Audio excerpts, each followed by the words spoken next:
never know what kind of show you've got. We talk some trash, we cross some lines, but that's the point, it's our time to shine. Friday night fuckery, light up the sound, crank that chaos, spin it around. Laughs get loud and the truth don't hide. Friday night fuckery, we're going live. No scripts, no filters, no plan, just pure, uncut Friday night mayhem.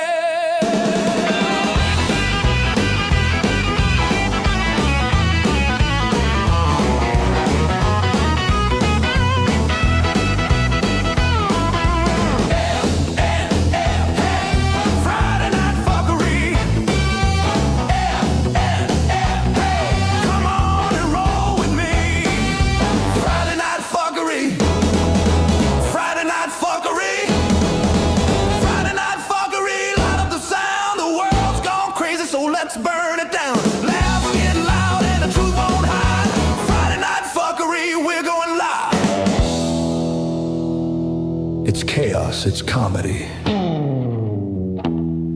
It's everything you shouldn't do. It's Friday Night Fuckery. It's Friday Night Fuckery. It's Friday Night Fuckery. It's chaos. It's comedy. It's everything you shouldn't do. It's Friday Night Fuckery.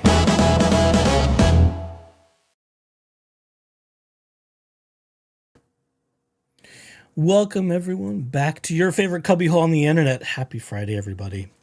Yeah, we are all pooped, aren't we? We've had enough of this bullshit. We've had enough of this bullshit called the saga of Laura Owens. And we're here. At least I'm here. I'm alone tonight, at least as far as I know. The cubbyhole is feeling a little bit lonely. Because Jeep Daddy, bless his heart, I think he's got some work engagements happening tonight. You know, he's sort of the what am I looking for? I'm looking for a Marvel reference, and it's not coming to me. He's sort of the savior of corporate worlds. So I think he's busy saving the world of corporate finance. No, he doesn't work in corporate finance. But he's saving their finances either way. Well, you know, he's talked about doing information stuff because that's what he does, and securing things, and I don't even know really what he does. I just hear about it. So he could pull an Omar, and he could sort of show up, you know, waltz in, or phone it in from his car or something like that. He could do that. But unless I know otherwise, it's just me and you, chat, and to the replay crew later. Bless you all. Thank you for being here this evening. Oh my God, we've got an epic metric shit ton of stuff to cover this night. So much to cover this night.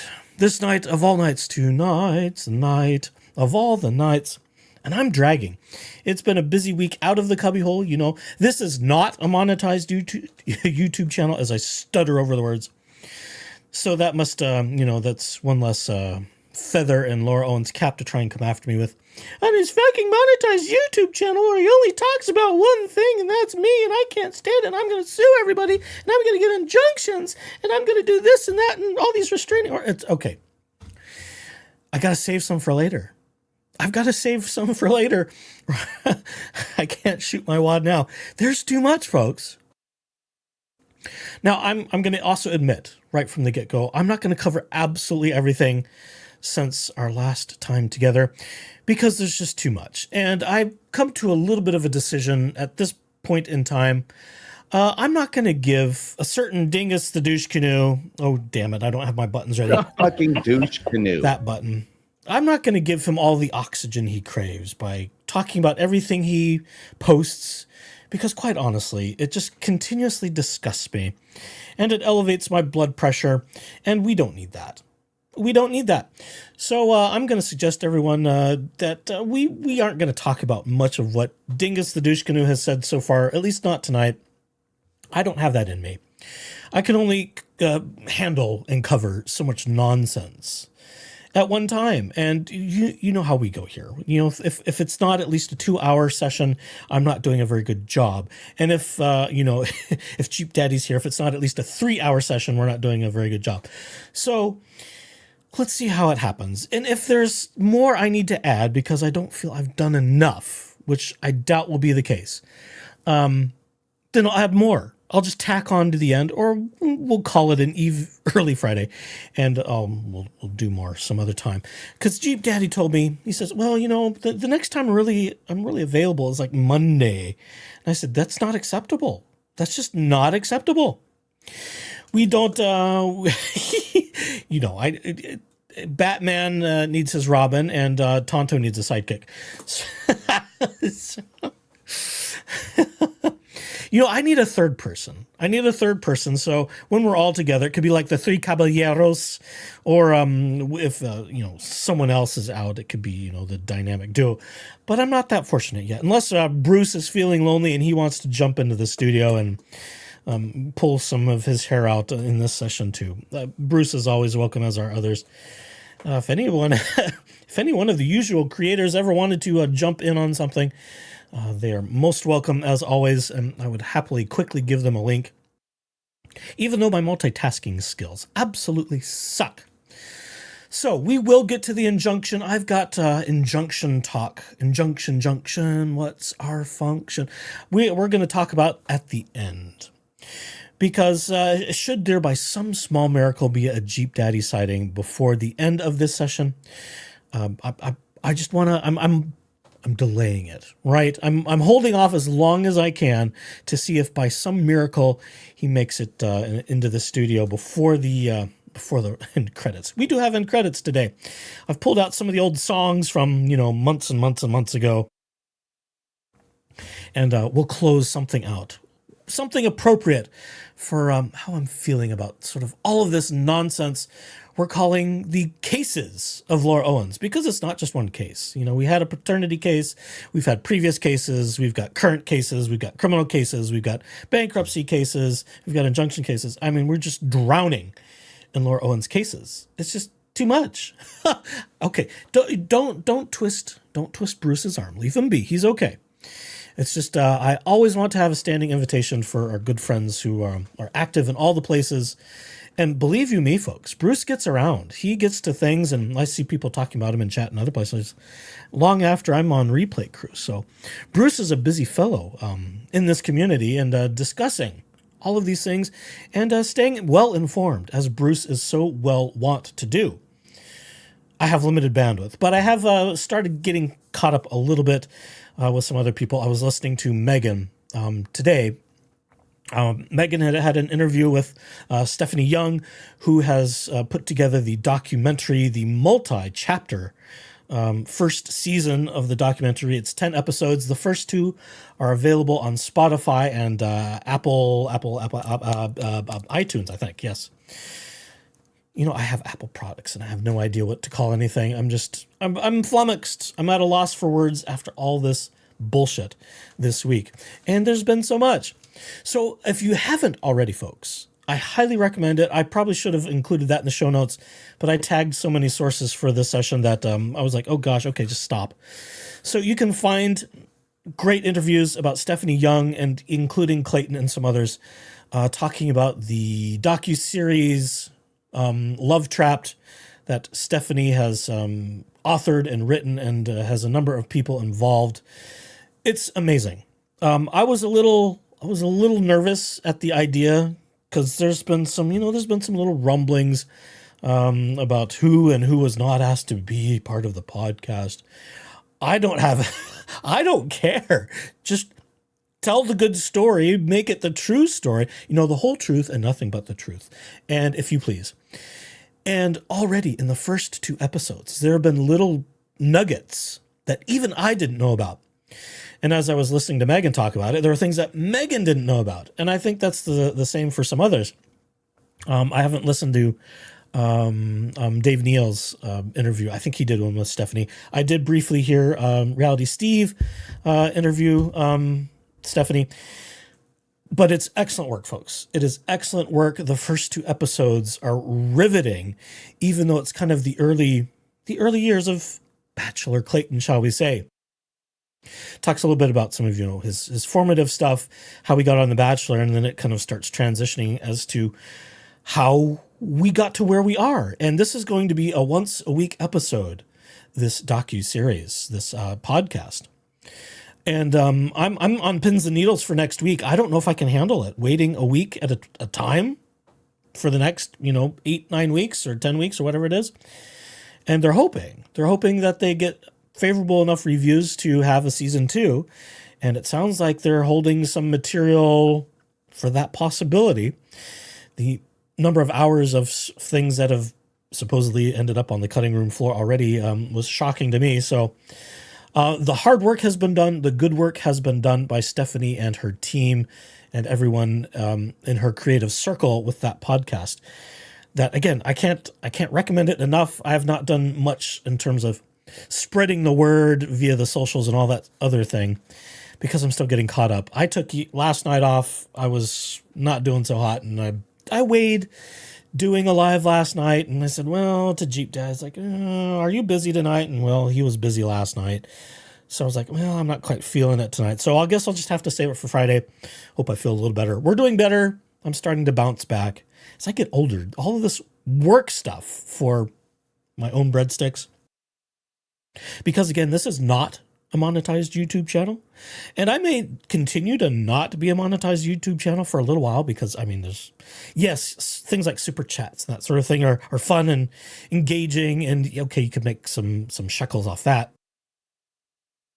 But otherwise, it's not worth it. It's not worth it for me. And until I get to a sizable audience, it's not even going to pay my monthly StreamYard bill. So I'm not in any hurry to rush to monetization, although it's, sort of fun to play around with the idea, just to piss some other people off that think that if someone's talking about Laura Owens and they happen to have a YouTube channel, that's somehow illegal. It's not, folks. Especially for those of us that do the work in sourcing some material. And believe you me, doing this can be a full-time job.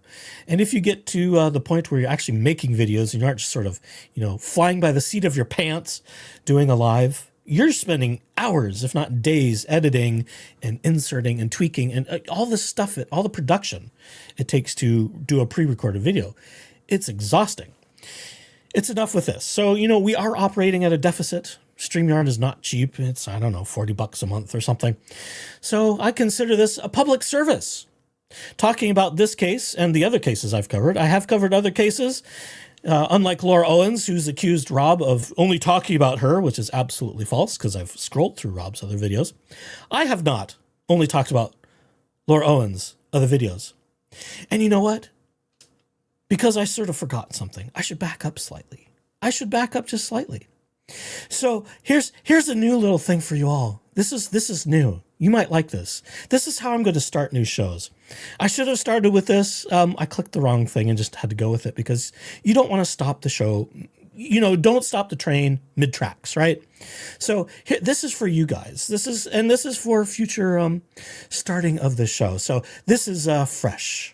Podcast contains opinion and commentary protected under the First Amendment and fair use, as well as public records and freedom of information laws. The content may include adult themes, adult concepts, and adult language not suitable for all audiences. For the safety of all, no viewer should ever engage with, interact with, seek out, or contact in any way persons being discussed, including those under criminal prosecution, and especially those that state, "It's not like I've gone and killed somebody!" Viewer discretion is advised. Okay, that's just a little fun. That's just a little fun. So that's new. We're going to start using that disclaimer just to kind of annoy people. But it occurs to me I could have also included and not credibly impersonate, since, that was a big thing in the injunction. Oh, he's calling for people to impersonate me and show up at horse things. How many bases do you have to cover? It's just ridiculous. Okay. So with some of that out of the way, let's see. Okay, I can get rid of this. Now I've got to clear my stage a little bit. I've got all this junk clogging it up. Let's talk about what we've got. So let's start with what I thought was the most interesting news. Some would say it's a celebration. Some would say, oh, it's so unfortunate. My position on the bankruptcy and so forth is they did it to themselves. They put themselves, and by them, I mean both Mommy and Daddy Owens, and I also mean Laura Owens. They both chose to file bankruptcy. That comes with consequences, especially when you are having some sort of income. What was it, about $21,000 a month between pensions and Social Security incoming for their living expenses. And of that money, they are going into debt, paying for all of Laura's flights of fancy, I suppose we should call them. No, that's not the name of a horse, although it probably is to somebody. And as those of you who've been paying attention to this know, Mommy and Daddy's bankruptcy, their Chapter 13, was kicked. It was dismissed. So they can't go any further on that particular bankruptcy filing. Now, it's possible they could try and file other bankruptcy things. And the idea would be, in my view, would be to try and delay the inevitable. They could keep trying to do that, but it's only going to get worse for them the more they yank the bankruptcy courts around.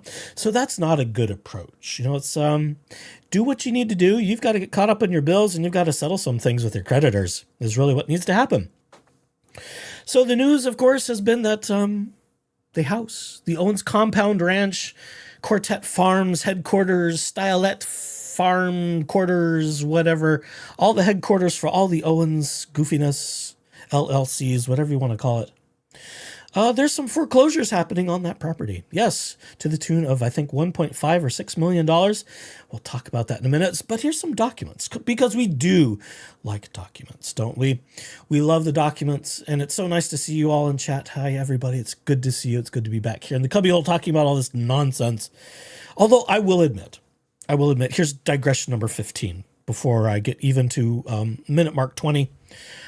I was sort of burnt out as I was out working outside the cubbyhole. I was burnt out with all of the crap with the injunction stuff. And like everybody else, and I'm sure most, if not all of you, the disappointment in that took a toll, as did all of the crap that Dingus the Douche Canoe is publishing on his professional page. Yes, this guy. Fucking douche canoe.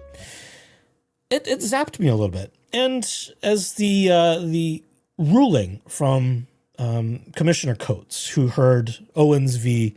HeyRob, came in, and I started grinding away. Some of you probably saw my Twitter processing all of that in real time, and I'm still at a place I was weighing very seriously of just bagging this whole thing. It's like, is this worth it?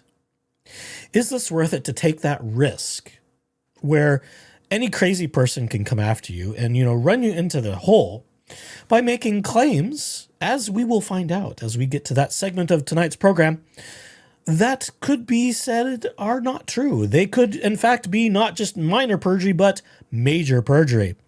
So it zapped me. And I had to do a lot of, well, not a lot, but a little soul searching, a little thought processing. It's like, well, what do we do? And, I've had some conversations with my legal advisors. So, the response is, don't make a mountain out of a molehill and don't count chickens before they hatch. And if any little chickens or twins or anything else starts haunting my doorstep, it will be dealt with appropriately and legally and with a lot more voracious fighting. Because, and yes, I know I'm getting ahead of myself. I said I wasn't going to talk about the injunction, but I'm going to just a little bit. This is foreshadowing, folks. This is a little preface.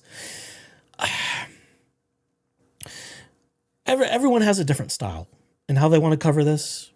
Everyone's entitled to. Freedom of speech allows that. And the ruling, as some of the things were said, and we'll get to momentarily, I had some problems with that. I know Megan Fox said she had problems with some of the things she read.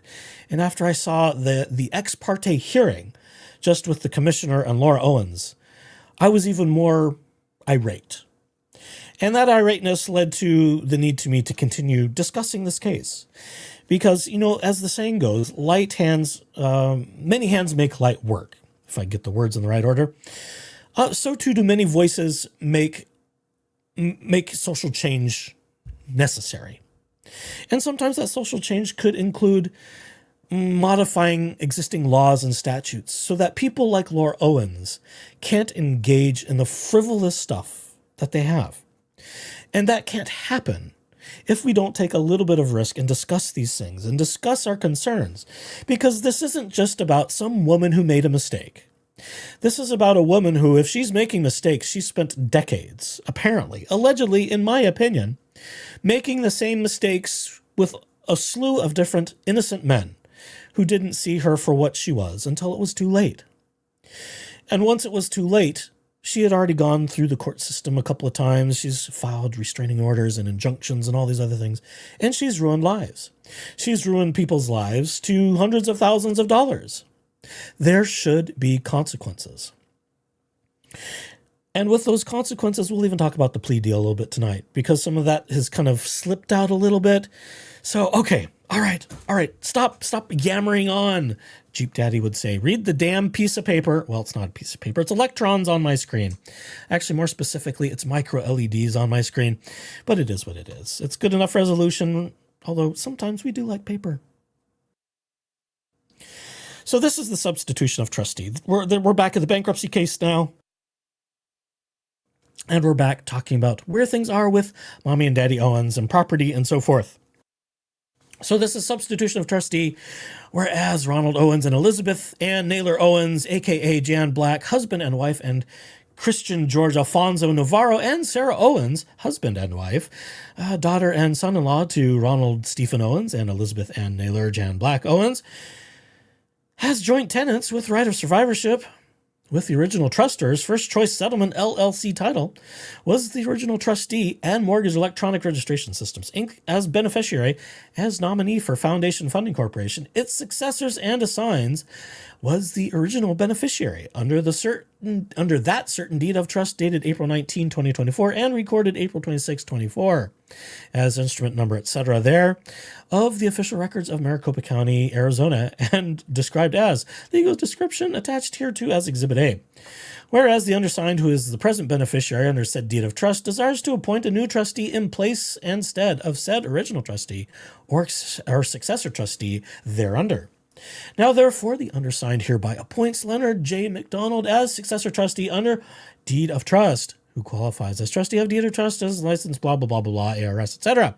And it's signed and so forth and so forth. Paperwork, we're changing some people around. That's okay. Oops, wrong button. Oh, I've done it already. Oh, see, look, there's faux pas number one, everybody.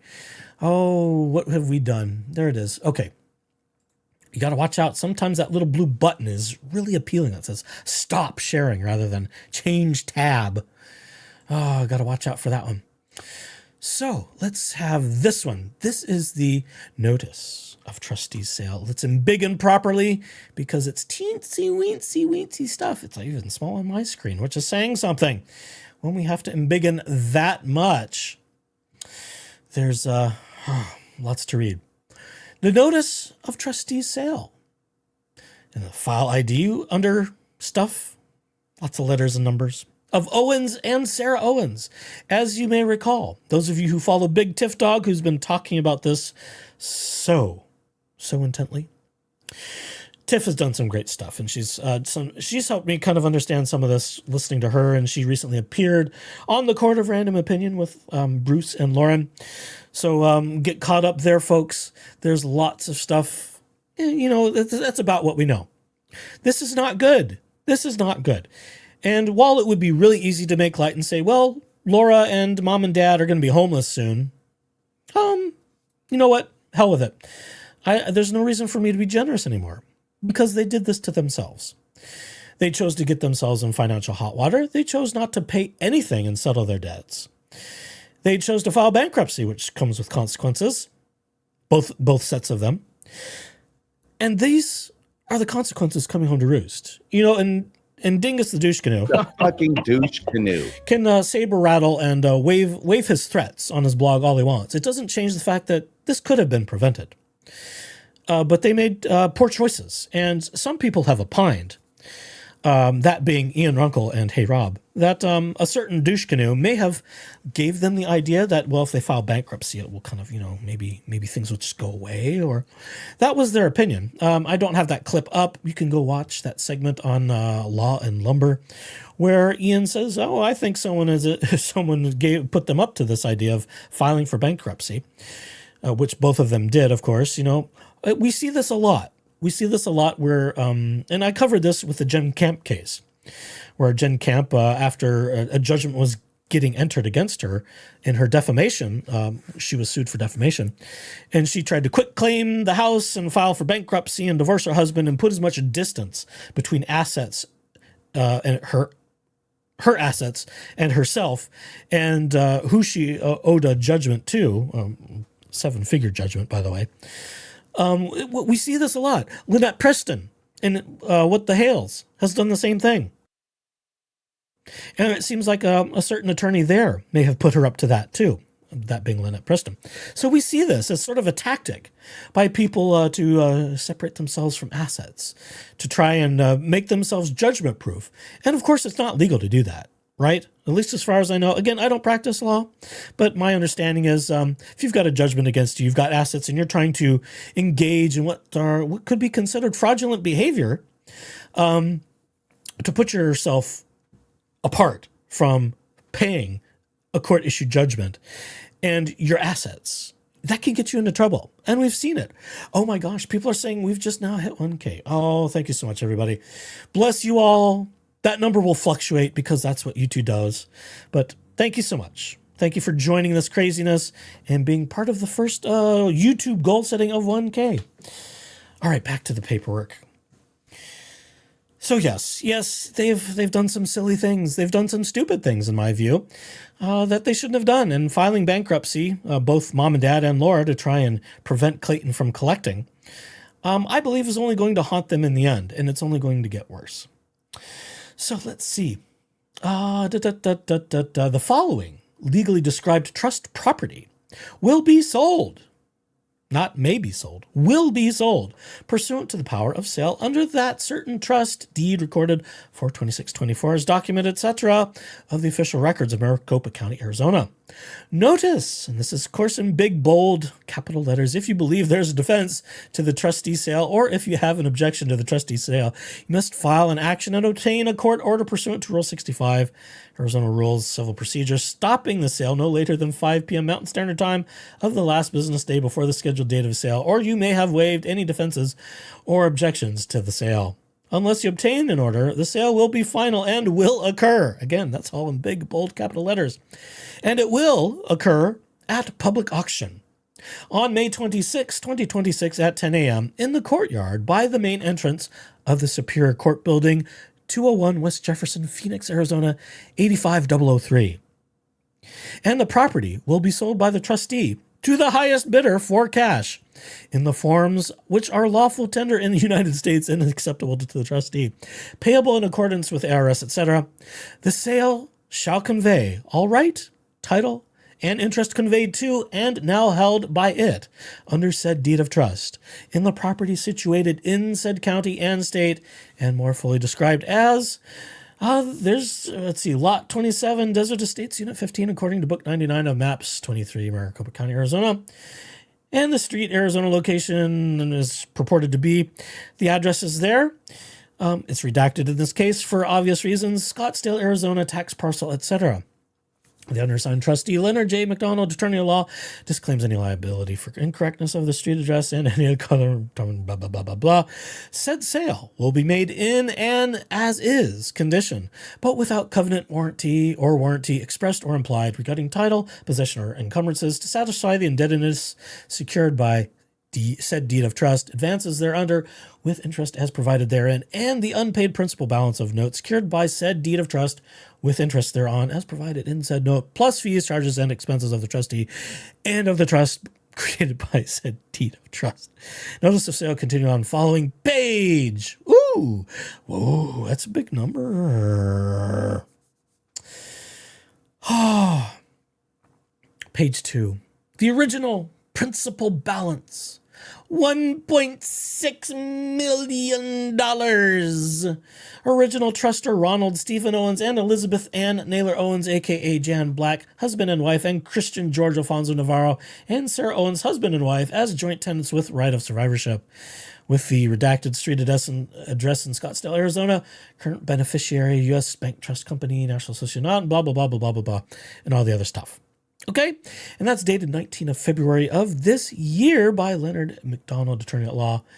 And let's see, what else do we have here? The notary stuff. Okay, so it's been notarized and so on and so on and so forth. All right. That makes it official. That makes it official indeed. Wait. Marcus is harassing me. No, I'm joking. No, these are not new glasses. I have had these for a year. These are my standard fare. And yes, this is my standard attire. You know, I wear a work shirt. This is the second layer because I don't want to wear my dirty work shirt, but this is a slightly different hat. My hair's getting long and I haven't been able to get a haircut. So yeah, no. This is a little bit more usual. It's just I'm wearing a hat that I don't often wear. I've got a small collection of hats sitting here just to cover my fluffy head until I get a haircut, which won't happen until next week. As I was trying to get a haircut outside the cubbyhole, the place I go was just there was a problem with connecting with their stuff, and it just didn't give me what I wanted and what I needed.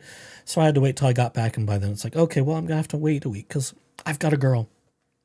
I've got a girl who does my hair. She's been doing it for many years now, and she does a great job. And she's great. She's great, and that's the way it is. So yes, okay. So all right, now to the jokes, because we have to have some jokes. There have to be a few jokes on occasion, and some of those jokes are Rosalind Duke and Just J Hip. You know, I didn't load all my buttons. Okay, I've stumbled once again. I needed a sad trombone, and that's on the other set of buttons. I'm told that Rosalind Duke and Just J Hip are fighting over who's going to get the black chair. The black chair at auction. Now, what I don't know, because I don't know much. You know, I'm Megan Fox is medium smart. I'm slightly less medium smart, I suppose. You know, I'll just be self-deprecating for a moment.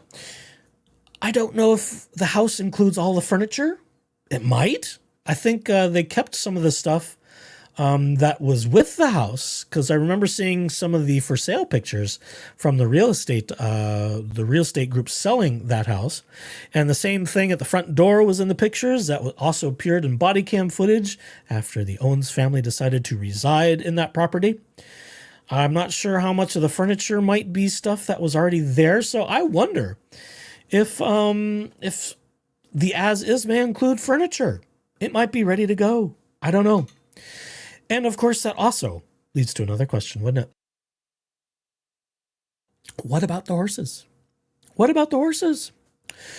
Technically, since someone claimed in their bankruptcy filing, that being Laura Michelle Owens, that, no, the horses are owned by my mom and dad, their business at Quartet Farms. You know, I don't understand my job as a manager versus an owner, even though I haven't checked her LinkedIn to see if she changed it yet.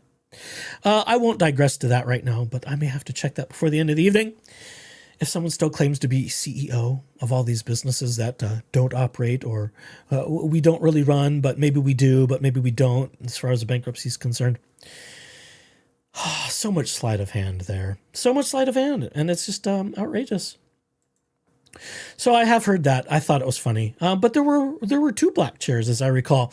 There was the rolling office chair that Laura placed up against the desk because he might roll out and fall and hurt himself, or whatever it was she said. And then there was the other black chair, and then so if furniture is being sold, which I don't know, that's for greater minds to figure out. There could be a lot of people showing up to purchase things at auction. And if anyone's looking for a turnkey property, maybe you want an Airbnb that has horses. You could have some sort of, I don't know, horse therapy Airbnb, something like that. I have no idea. Maybe it could be a whole turnkey thing. I don't know how this works. I'm just an idiot in a cubbyhole with a microphone. I don't practice in real estate either. Maybe Clayton knows. I don't know. Has anyone asked Clayton if if he's interested in purchasing a house in Scottsdale? He does seem to do a lot of house flipping, and from what I've seen of his Instagram lately, he does a pretty good job. So, you know, the woes of being a realtor. I will wonder. I wonder what it will go for at auction. Now, yes, there could be all kinds of things that they try to do to delay the inevitable. Again, and you know, these are just my opinions. I don't think if they try to delay this, it's going to go well for them. If they try and file another bankruptcy, if they try and do something else to delay the foreclosure and the auction thereof, I think it's only going to make matters worse for them. So it would be interesting. It would be interesting to see how all of the real property that they can't keep, how that all works out and foreclosure and all of that. I'm sure they get to keep some things that are personal. I have no doubt about that. But I would imagine there may be some things that stay with the house too. So I don't know. I'm just speculating there. Speculating about lots of things as I'm wont to do. Okay, now let me flip some buttons. Let's talk about some plea deals. Because this was the other thing that I wasn't surprised by. We knew it was coming. The state said it was coming. We just didn't know what. We still don't know all of the details, what the plea deal entails, but we've got some insight and we'll talk about that as we cover some more here. So let's bring that one up and just change the tab already. Will you? Thank you. There we go. No, let's do this one first because I like audiovisual presentations. It's just good stuff when we have audiovisual presentations. So this is from Law and Crime. Thanks to our Law and Crime people who have cameras in the courtroom catching all of this. This covers her latest hearing in the criminal case, the 14 felonies of fraud, perjury, forgery, tampering with evidence, taking the identity of another, so on and so on and so forth. All those 14 felonious charges. So let's listen to this a little bit. This talks about the plea deal a little bit and some other things which I find interesting procedurally. Let's see. Buttons. There we go. All right. Good morning. It's the CR 2025-007905, State versus Laura Owens. Time set for a comprehensive pretrial conference and a complex case management conference. Can I get appearances, please? Good morning, Your Honor. Greg DeZazaro appearing on behalf of Edward Leiter for the state. Good morning, Your Honor. Jeffrey Swirsky appearing with Ms. Owens, who is present in the courtroom.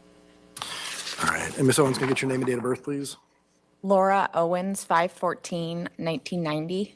All right. Thank you. I did the case management report. Thank you for that. Mr. Swirsky, anything you wanted to add to that or any issues we need to discuss today? No, Your Honor, we have been receiving discovery and everything. Mr. Leiter did extend an offer just this morning. So I believe that just setting another CCMC about 45 days out would be appropriate. All right. Is there an expiration date on that plea offer that we need to worry about? I don't believe there is. There is, Your Honor. According to his notes, the plea expires on April 24th. Okay. All right. Would that be a good time then to set our next court appearance? Yes. Is that fine with the state? That works for the state, Your Honor. Okay. And Mr. Swirsky, I did get a state's motion for a protective order. Have you received that? No, I have not. All right. I think it was just filed. Well, shoot, it said it was filed February 6th. You want to take a look at it real quick?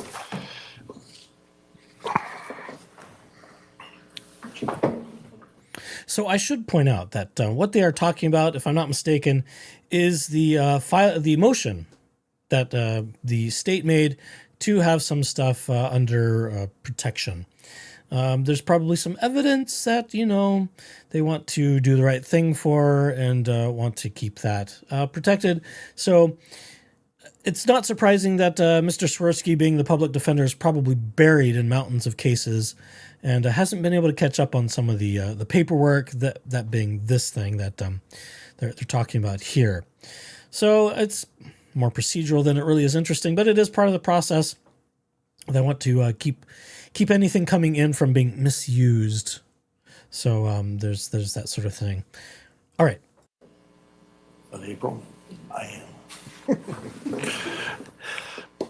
am. As far as setting our next date, unfortunately, I'm going to be out the week of April 20th. Can we set it the week before?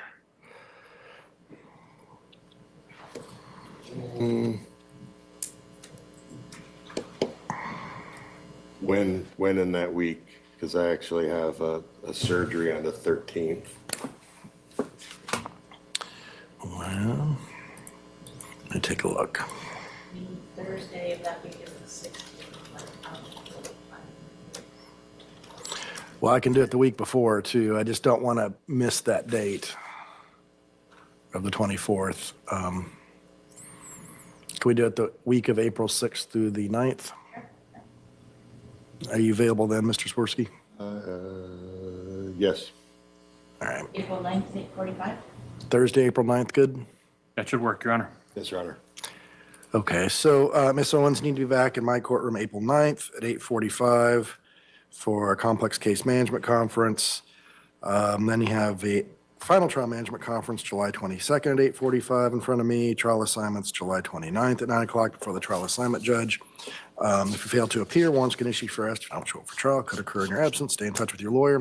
Mr. Swirsky, are you able to take a position on that right now, or do you want to chew on it a little bit? I'll chew on it a little bit. Okay. Okay, I will, just if you could get me a response if you're objecting to it soon, because it was filed on the 6th of February. All right, anything else we need to talk about?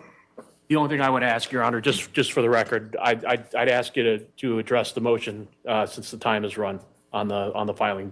But if you're going to give Mr. Swirsky an opportunity to respond, I'd ask you only give him a week or so to get his response in. All right, yeah, just so we have a deadline on it, I will give you until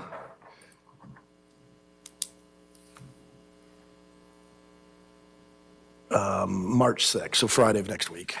Thank you, Your Honor. All right.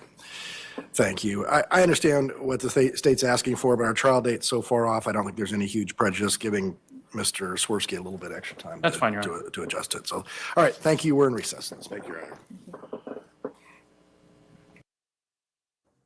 So there you have it from Law and Crime. It's interesting. It's interesting, and I don't need to say anything about Mr. Swirsky kind of missing that one, because can you imagine being a public defender and this is one of, but who knows how many cases he has to attend to, and things being a PD sometimes slip through the cracks and deadlines can get missed, and at least at this juncture the court's being fairly generous, even though the state's saying, well, he's already missed his deadline, judge. But you've heard the judge's response, since it's it's not right around the corner, there's not substantive prejudice to the case. So but that's a little note to Mr. Swirsky. It's like, okay, don't let things fall through the cracks, sir. So there's that. That's very good. And this comes, the next item up for bid. Oh, good heavens. This comes from News 12, our good friends News 12, also talking about the highlight that we have learned this week, the plea deal. The caption and title is, of course, Laura Owens offered plea deal in fake pregnancy case involving former Bachelor star Clayton Echard. Laura Owens may opt for a plea deal. I don't see an author on here. Okay, well, maybe it's somewhere else. Laura Owens may opt for a plea deal in a case involving alleged fake pregnancy claims against ex-Bachelor Clayton Echard, with a hearing set for April 9. Oh, it's by Maria Stubbs. Okay, there it is. It's under the picture. Oh, see, that was published on the 25th. Okay. Phoenix. Laura Owens could take a plea deal instead of going to trial in the state's case, accusing her of submitting fake pregnancy evidence involving former Bachelor star Clayton Echard. And I would also like to add to this article, the second victim, Greg Gillespie, whom the other 7 felonies were named, or thereabouts, 6 or 7, whatever it was. So it's not just about Clayton. This is also about another victim. Please, thank you. During a pretrial conference Wednesday morning, that being this past Wednesday, Owens' attorney confirmed that a plea deal has been extended. The terms of the agreement have not been made public, and the Maricopa County Attorney's Office said they cannot comment on or discuss any plea negotiations, which is interesting to me. The offer is set to expire April 24 of this year. Tick-tock, according to statements made in court, and a hearing is scheduled for April 9 to review the offer. Owens, 35, Owens 35. I've lost. Oh, there's so many ads. I'm distracted. Owens 35 was indicted last May on multiple felony charges, including fraud, forgery, and perjury. In 2023, she filed a paternity lawsuit against Eckerd, claiming she was pregnant with his twins. Owens later sought child support and parenting time and whatever else and a dating contract, but eventually dropped the claim, saying she had suffered a miscarriage. But a family court judge ruled her claim was false and referred Owens' actions to the county attorney's office for review. Investigators allege Owens altered an ultrasound image, fabricated a pregnancy video, and lied multiple times under oath. In November, Owens was indicted again on additional felony charges after investigators said she falsely claimed she was impregnated by a second victim in Scottsdale, that being Greg Gillespie. Eckerd told 12 News in a statement that he has confidence in the prosecution. The county attorney has done an incredible job holding Laura Owens accountable throughout this entire process, Eckerd said. So I have full confidence that any plea deal will uphold that accountability and ensure justice is served. 12 News reached out to Owens' attorney for comment, but has not received a response. Which one? Which one did they reach out to, we wonder? Dingus? The fucking douche canoe. Or Mr. Swirsky? Who knows? I mean, it still seems that Dingus, the douche canoe of Dingus and pregnancy it's douche faker. canoe and pregnancy faker. Yeah, that guy. It still seems like he's running PR for her. That's my impression. He's like, he sure is talking a lot lately, isn't he? Oh dear, oh dear, oh dear. Let's see. Reached out to Owens' attorney. No response. Okay, yes. According to court documents, Owens' trial has been rescheduled from its original January 2022 date to July 29. Well, we've known that for quite some time. And okay, you can watch 12 News for free. Good. Excellent. Now, next point. Next point. Now, let's see. How can I refresh this? How can I refresh it? Yes. There we go. I'm trying to share stuff from Instagram. This is tricky stuff. Let's go visit Clayton and let's hit the audio. Podcast Love Trapped, which document. He's going to talk about the podcast and then he's going to talk about the plea deal. And I think Clayton is aware of what the plea deal contains. So I think we get a little insight, and I think the plea deal, for those of us wanting to see Laura serve life term in prison, and for those of us who've been a while, you know, it's only a natural reaction after everything we've seen her do, allegedly. We would like to see her serve a long sentence, because most of us, and I'll just speak for myself, I don't think that Laura Owens will have any reconciliatory attitude. There will be no contrition on her part until she's away from family influences that steer her in the wrong direction. She's away from constant access to media attention. And there are other circumstances that force her to face who she is and what she has done. Allegedly. So Clayton talks about that. So I think the plea deal could end up being a small slap on the wrist. It could be even as light as probation. Rachel Juarez and Reality Steve on their daily podcast, where they were supposed to be talking about other things, but of course the plea deal information happened at the time of their recording. Rachel was talking about the sun in the spelling bee, and there was a little digression to Laura Owens because the plea deal hit at the same time. And they were speculating, Rachel and Steve, that, if it's a few years, that's probably the best one could hope for in a plea deal. I think it could even be less than that. I think it could be long-term probation and no jail time at all. In which case, if there's no jail time at all, she'd be stupid not to take it, really. At least that's my impression. That's my opinion of things. If you're being offered a deal where you are facing up to nearly a life term in prison, 50 to 60 years, I think was the total consecutive time that she could serve for all of this if serving full heavy sentences. Why wouldn't you take a plea deal? Okay, unless you're just crazy and you are absolutely certain in that crazy reality of yours that you're going to somehow win the trial. With all of this evidence, and I would bet dollars to donuts, the county attorney's office has dotted so many I's and crossed so many T's. And based on what I've heard from the podcast, as very well researched and covered by Stephanie Young, again, that's Love Trapped. Find it wherever your favorite podcasts are served. There were some new tidbits. That I hadn't heard before. I'd not heard them before following this case for a while. for a couple years now. Oh, are we pushing 3 years? Almost. Following, but not necessarily talking, but that's different. So there, to find that, with every new set of eyes, there's new stuff to uncover and talk about it's chilling as it is extraordinary. So there's more to be had. And it's interesting that in all the interviews with Stephanie, because she has talked to people like Clayton and some of the other victims, and even some that didn't want to be bothered at all talking about Laura Owens. And it's their right to do so, because the what's the word? The toxic waste that this woman has produced in her vexatious litigation and her schemes and machinations that she is engaged in, which have turned into 14 felonies. I don't blame them. And I understand that one previous victim particularly has even served someone with a cease and desist. They want nothing to do with any of this.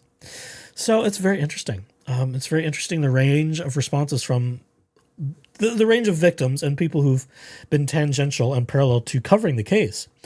What has been said so far. So again, go check out that podcast. And Clayton will pitch that a little bit. And at the end of this Instagram post, Clayton will talk about don't need that. Clayton will talk about the plea deal a little bit. It's my journey with this paternity scandal is out officially starting today. Now, I'm going to ask that you all, like it, you share it, download it. And why is that? It's not for me to be able to have a successful podcast so it can bring in more opportunities. I want to share something with you, some recent information I heard just yesterday. And now that I've taken time to process it, it's a bit disheartening. I can't say a ton, but what I can say is that the accountability that this perpetrator, Laura Owens, may face may not be enough to stop her antics.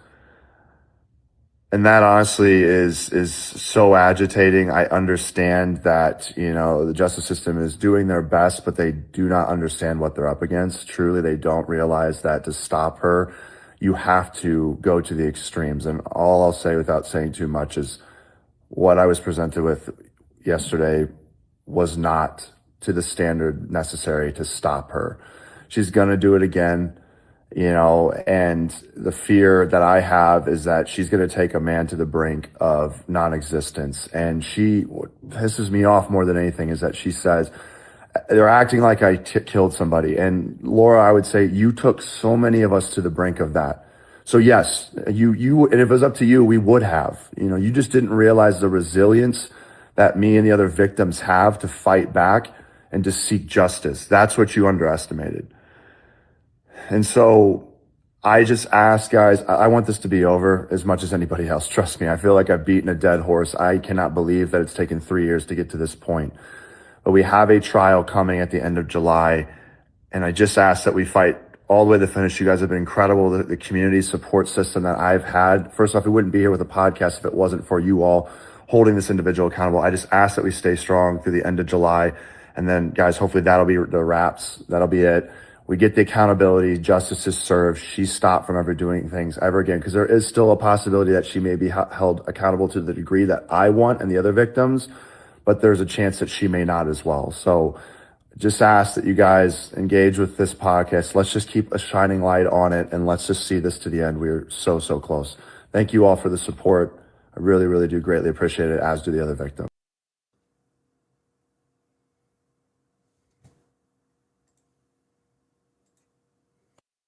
As I push buttons. Okay, so you've heard some disappointment in Clayton's voice. So I think he has seen the plea deal. He knows the particulars in and out of it. That's not surprising to me as one of the victims in the criminal case.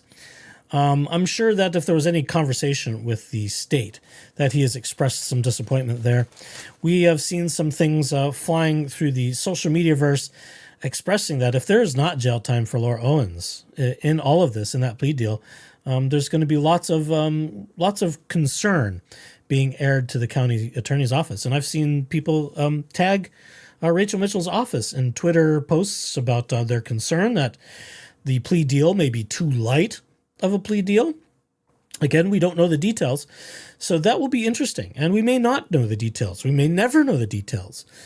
depending on how this plays out. And, there's, about 2 months, give or take, for a decision to be made if Laura's going to accept that plea deal or if she's going to fight this to the bitter end. She has a choice to make there. And again, in most cases, plea deals are your better shot rather than fighting a losing battle. I've already kind of come to terms that it could very well be that it won't be much of a sentence, if at all. It could be as little as extended probation for a period of time. It could be that insignificant. I don't like that. That would disappoint me greater than ever after everything that everybody's been put through, all the frivolous and vexatious litigation she's engaged in, all of the things she has done to all the people who are the direct victims of her relationship schemes and scams and frauds. So we've got to be prepared a little bit, folks, that if she does take a plea deal, this could be a little bit of a shock, that there's not going to be enough to course correct her. And, then, as with any other felon, if they don't get the message after the first time of being a criminal defendant, they will never get it. And then they will just become a cog in the system, in the criminal justice system, for the rest of their lives. And that could be Laura's fate. We don't know. There's a number of paths that have to be sought out and bridges to cross and choices to be made and so forth. So there's a lot more to happen there before we know that. And again, we may not know the details of the plea ever. I would imagine if she does take the plea, that will become a matter of public record. But if she passes on it, we may never know what those details were. Because that's just how it works. If the plea isn't taken and the offer expires, then all the details around it are going to disappear as public record, but they may come out from people who are privy to that information after the case is concluded. Again, I don't know that for sure. I'm not a practicing attorney. I'll say it again. So we'll just have to wait and see with all of that. So now on to the next part for this evening. We're just moving right along here. Let me clear out a bunch of stuff. Let's get rid of that and this. I've got so many tabs open. I'm drowning in tabs. That's just so much. That's how much there is here. Let's go over to this one. So now let's talk about some injunction stuff. Let's talk about some injunction. Injunction, your harassment function. I should write a new song. No, we need something for injunctions. My goodness. Let's see. Gosh, I'm doing terrible keeping up with you, chat. I'm so sorry. I can't stay focused. See, this is what Jeep Daddy helps me do. He rambles on for a little bit. I can catch up with chat. I can highlight some things better. It just makes it easier to follow. So I'm not caught up with you. Oh my goodness. You've talked a lot. Let's see. No Thanks says it might make more economical sense to house her than keep footing her misuse of police and judicial resources. Well, that's a fair point. She has engaged the court system quite a bit, and she has called Scottsdale police to report. She's been a total Karen to the police, reporting any little thing, maybe even twigs moving outside the backyard. I don't know. But we've seen a lot. We've seen a lot of the records and the calls from Scottsdale police, including body cam footage. Let's see, if not jail, says Jen the Couch Fairy, she should have to do a new TED Talk about how falsely claiming to be a victim hurts other women and men. Hear, Jen. I Like Green says they are not doing their best if they don't require incarceration. But like it or not, for first-time offenders, that can happen. And as much as it pains me, she is, in this instance, should she be convicted, a first-time offender. That comes often. I mean, we're not talking, again, where's the button? Where's my button? Dang it, I can't find it. I've got so many buttons. It's not like I've gone and killed somebody! If you haven't gone and killed somebody, I've got like 5 pages of buttons on this other device here. It's crazy. If you haven't gone and killed somebody, white collar crime, I hate to say it, it's often slaps on the wrists. I hope that's not the case here because of the harm she has done. For the amount of damage she has done to a number of men's reputations, to a number of other victims' reputations and businesses and content creators and so on and so forth, there's been a lot of harm that has been caused. So it would be extremely disappointing if they don't go after some degree of jail time. It would be problematic and it would be enormously disappointing.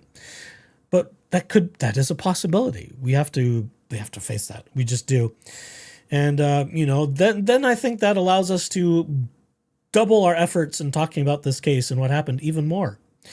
And Clayton said in an interview that I heard today, I've listened to lots of interviews lately, he doesn't want to get into politics and, doing things like changing law and that sort of thing. But if that's where it goes, where there need to be put in laws, laws need to be put in place or revised to prevent people like Laura Owens from doing the things that Laura Owens has done, it sounds like he will do it.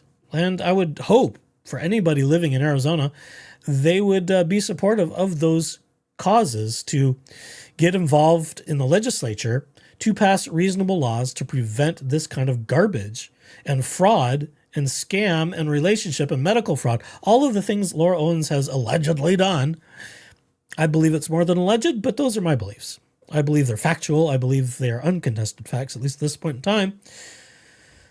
And there were, as far as Owens v. Eckert is concerned, the paternity matter, there were uncontested facts. So, and of course, as a matter of law, the court found Laura Owens to be a lying whatever, fill in the blank. I don't have a word for some reason. So yes, I'm still scrolling through chat. Hi, chat. How's everybody? Lots of things. Clayton wants a lot of jail. I think a lot of people who have followed this case for any length of time want to see a weighty jail sentence. I would think upwards of 6 to 10 years. I think that would be reasonable. I'm curious what sentencing guidelines would be, but again, that would have to go to trial. And she may make the smarter move out of self-preservation and avoid trial. Or she may not. We don't know. We have to wait and see. Or just say she won't comply. Well, there's that possibility too. Let's see. Well, they offer. Jen says they've already offered it. I don't know. They simply retract it unless circumstances change. Yeah. If it's not, if the offer is not accepted, it just goes away, and only the people who it was submitted to know the details of it. A reasonable amount of jail because she deserves it, but much more than 6 months. That's a possibility. I thought it was interesting that Rachel Juarez said, what did she say? Oh, now I'm trying to remember. It was a few years, maybe 5 years at most, I think was what Rachel said in her latest appearance with Steve. I thought that was high. I was actually expecting Rachel to say, if she does a year or two, that would be surprising for a plea deal. That's what I expected Rachel to say, but she didn't. It was a little higher. And Steve kind of said, yeah, maybe 4 or 5 years. I would be surprised, frankly, myself, if it's that high. I would expect at most maybe a couple years for a first-time offender of this sort of paperwork crime and committing various fraud. Now, that could shift. Now, and as I've said before, I've seen a nexus for which there could also be federal charges. And again, I think those could come vis-a-vis the DOJ and the DOJ bankruptcy trustee. I don't want to say all of those things that I'm thinking about with that right now because I want to wait and see what happens. That's half the fun, isn't it? Is to have, it's like good scientific method. You have a theory, you watch the legal system go out and test it, and then you see, oh, okay, was this theory right, or what could I have done to be more accurate in having an accurate theorem in which to test. So we'll see. I Like Green says she could get a conditional discharge for first offender BS plea. Yeah, she could. Absolutely. She has to admit guilt to take a plea. This is true. Please don't come with, you can deny that you ever did it, because you have to admit guilt to accept the plea. That's how pleas work. You accept guilt on some level, even if it's for lesser charges or reduced sentencing, a combination of both, or some other things altogether. And again, she may not. She may surprise everybody and take the plea. And then we'll find out what goes on with that. Of course, everybody doesn't want to. But frankly, and again, I don't want to be in Scottsdale. Or no, it would be in Phoenix, I think. I don't want to be in Arizona at all to watch a criminal trial in July heat. I just don't. And I'm seriously thinking that if it stays in July, it's like, oh, can I just phone it in? I don't know. Jeep Daddy and I were talking about a road trip.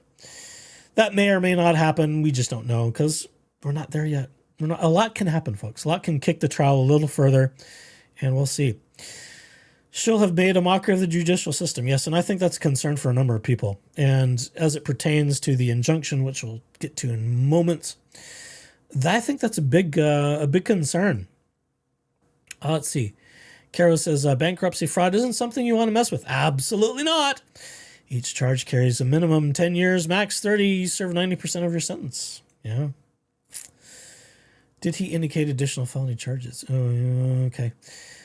Jen the Couch Fairy, I can dream that if she pleads guilty that the judge won't accept a plea deal after hearing from victims and sentence her to jail anyway. And I've said that before. You know, just because a plea deal is offered and she accepts, that doesn't mean the court has to accept it either. There's a couple legs to this stool that all have to go with it.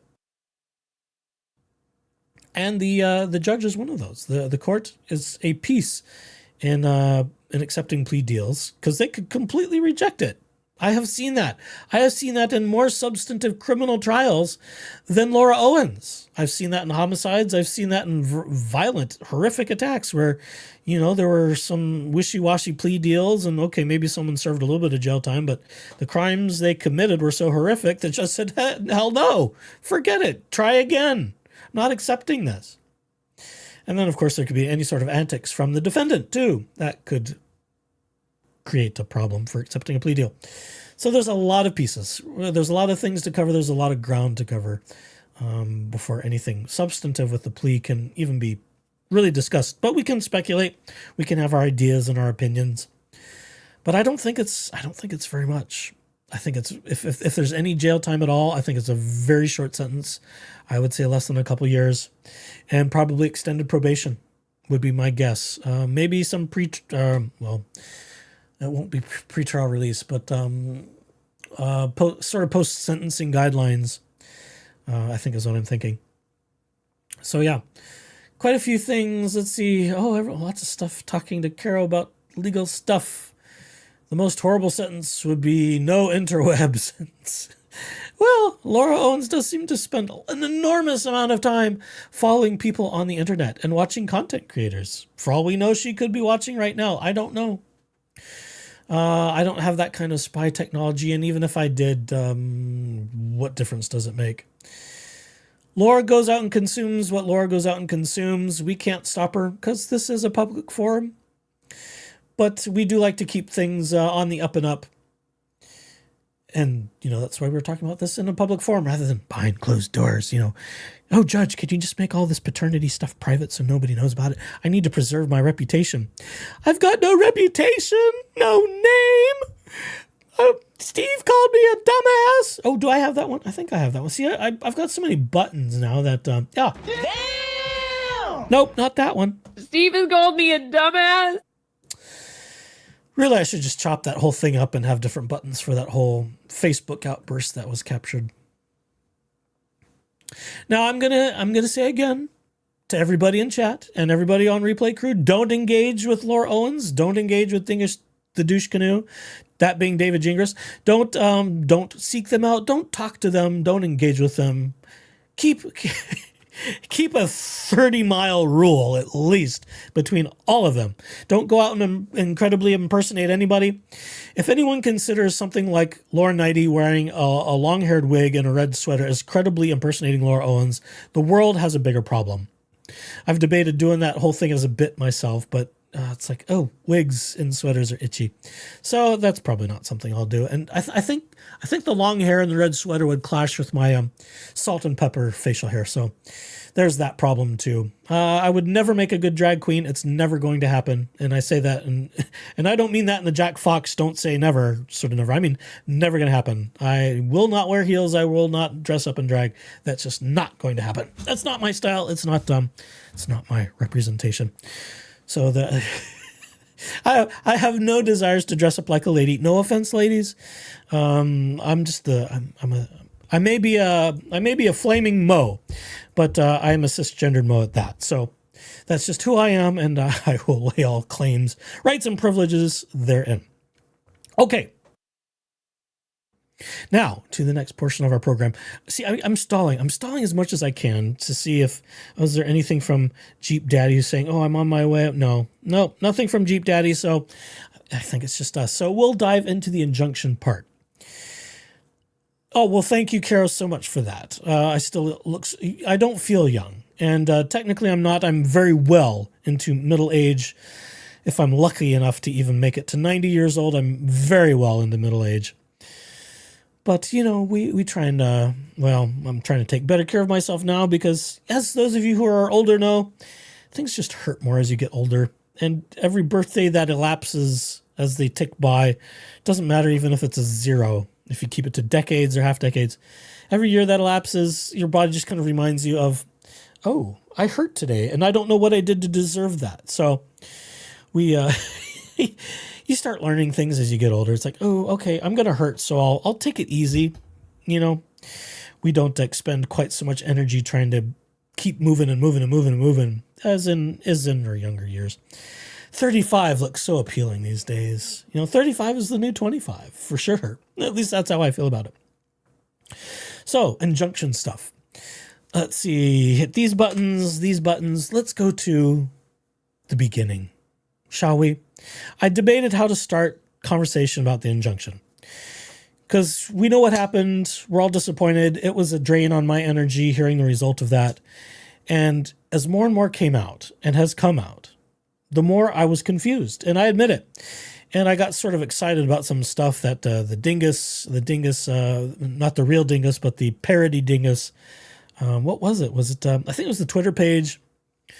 And it got me, and I posted some stuff and I said, okay, disregard that. I was hoodwinked again. And then you see the real stuff posted by David Jingers on his blog about all this injunction stuff.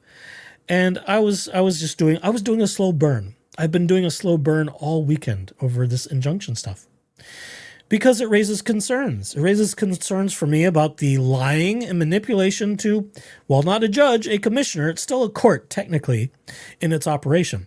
You are still under oath. You are still in danger of perjuring yourself if you should lie to this court. And I think that has happened. It is my belief that there has been some falsehoods and some exaggerations in the representations made by Laura Owens to secure this injunction against HeyRob. And as all of this is unfolded, and we're kind of working backwards, or at least as this week has progressed with let's say this week and part of last, as the injunction and the hearing and all that has progressed, and as we've kind of got stuff going the other way to back up to the beginning, I've been even more confused at how this happened, at how she got away with this. And it seems to just be more of the same. We say what we need to say to convince people to get what we want. And we just keep adding layer after layer after layer and asking the commissioner, well, how can this not be harassment if he did this and then he does this and did that, and let me reiterate this and add to that. And it starts being this pastiche built up and layer after layer after layer. And just in a moment of abundance of caution, I think, by the commissioner and the court to just issue something, as things, who was it that said it? Was it Rachel Juarez? I think, maybe it was somebody else. I could be wrong. Restraining orders, TROs, and injunctions, protective orders are passed out like Halloween candy. Anybody can get one and not have to put up a big stink to do it. As we have seen, Laura Owens has got this down to a science, and it's disturbing. But at the same time, there is a certain infringement that passing an ex parte order allows that I think is problematic judicially. Again, I say that not as somebody who practices in law. This is just my layman's opinion. When anyone can waltz in and say whatever they want and claim they have evidence to a judge or a commissioner hearing a protective order hearing, and the person being accused isn't there from the outset to defend themselves until later, up to 14 days in this instance. It wasn't quite that long, I don't believe. But they have up to 14 days to have a hearing, to schedule the hearing. That can cause some constitutional problems. So I see there's room legislatively for improvement in how TROs and injunctions are heard and considered and evaluated. And I think there's room for improvement. I think there's ways the processes can be improved, because otherwise it's just one-sided evidence, and that's not the way the system is intended to work. Although that seems to be the way protective orders are issued. And then it becomes a matter of, rather than being presumed of innocence from the outset, our judicial system is set up, and this applies to Laura Owens as well. You are innocent until proven guilty. With protective orders, it's almost the inverse. You have to prove your innocence, rather than the plaintiff having the evidence beyond whatever the standard is. It's probably preponderance of evidence for protective orders, I would imagine, as opposed to beyond reasonable doubt. But this creates issues, I think, judicially. And I would love to have a lawyer. I don't know. I would love to have Omar's take on this, or any of the law tubers, shall we say, take on how restraining orders are handled, how they're managed, how they're decided initially, and then you have to come back and prove how you're innocent. I would love to hear someone with a law license and some legal training talk about that. I would love that. So if I'm allowed, which I doubt I am, to have an open invitation to Omar to talk about how these things are considered, and is this the best way judicially in protecting people's rights and people's freedoms, especially when it comes to things like freedom of speech and freedom of access to various things, be that the Second Amendment or other things, even public places like a courthouse, because that does come up in the injunction. I would love a lawyer's take on this, and some good hearty discussion about how restraining orders and injunctions are managed and how they're decided and all those things. So here we go. This is this is the ex parte hearing, and I see Bruce just made a great comment, and I want to bring this up. So thank you for this, Bruce. Bruce says, it seems like a procedural error to not give Rob's lawyer the audio or transcript of the initial hearing prior to the in-person hearing. And to be quite honest with you, Bruce, that is the very thing that I thought. When Schnitzel first posted this late last night, I hadn't quite gone to bed, and I got a ping that Schnitzel Ninja had posted a video, and it was this audio from this hearing, from the ex parte hearing, that is just Commissioner Coates and Laura Owens getting the injunction. And hearing this, I went, did they have this? That was my first thought. Because this is, and I said this a couple places as I've sort of heard this. And this is what gave me some distress. I saw some avenues for appeal here. And Rob can appeal. This guy, The fucking douche canoe. Mr. Douche Canoe says, well, he can't appeal anything because there's really nothing to appeal. He can only appeal based on the facts. But if there was something like this, if there was some information left out procedurally, like a hearing, an ex parte hearing in which Laura Owens may have perjured herself, that would be very relevant, in my opinion, as someone who does not practice law, to a hearing in which Rob is expected to defend himself and provide evidence and exhibits and a case for his defense. And if any of you who've read the written ruling by Commissioner Coates, she stated that they didn't really present any evidence or defense. And I was really puzzled. Very puzzled. Disturbed even when I read that. I'm like, how can this be? There was a pleading filed. There were a number of things stated in that pleading. Did we not read all the pleading? Did they need to add to that? What happened? And for me, my biggest discomfort ended up in not knowing everything as it was presented at the hearing. And I hope that that audio or video or whatever may be out there of the hearing as took place with Rob and his attorney, as well as Laura Owens and what's his name. Hopefully that material is forthcoming, because for me, that's the missing piece of how we got to, as you will hear in what we are about to observe and listen to, the audio obtained by the amazing Schnitzel Ninja of the ex parte hearing, how we got from a very reluctant commissioner to, oh, well, Rob didn't have a defense, didn't have any exhibits, he didn't present any evidence. And the stuff as presented is not free speech.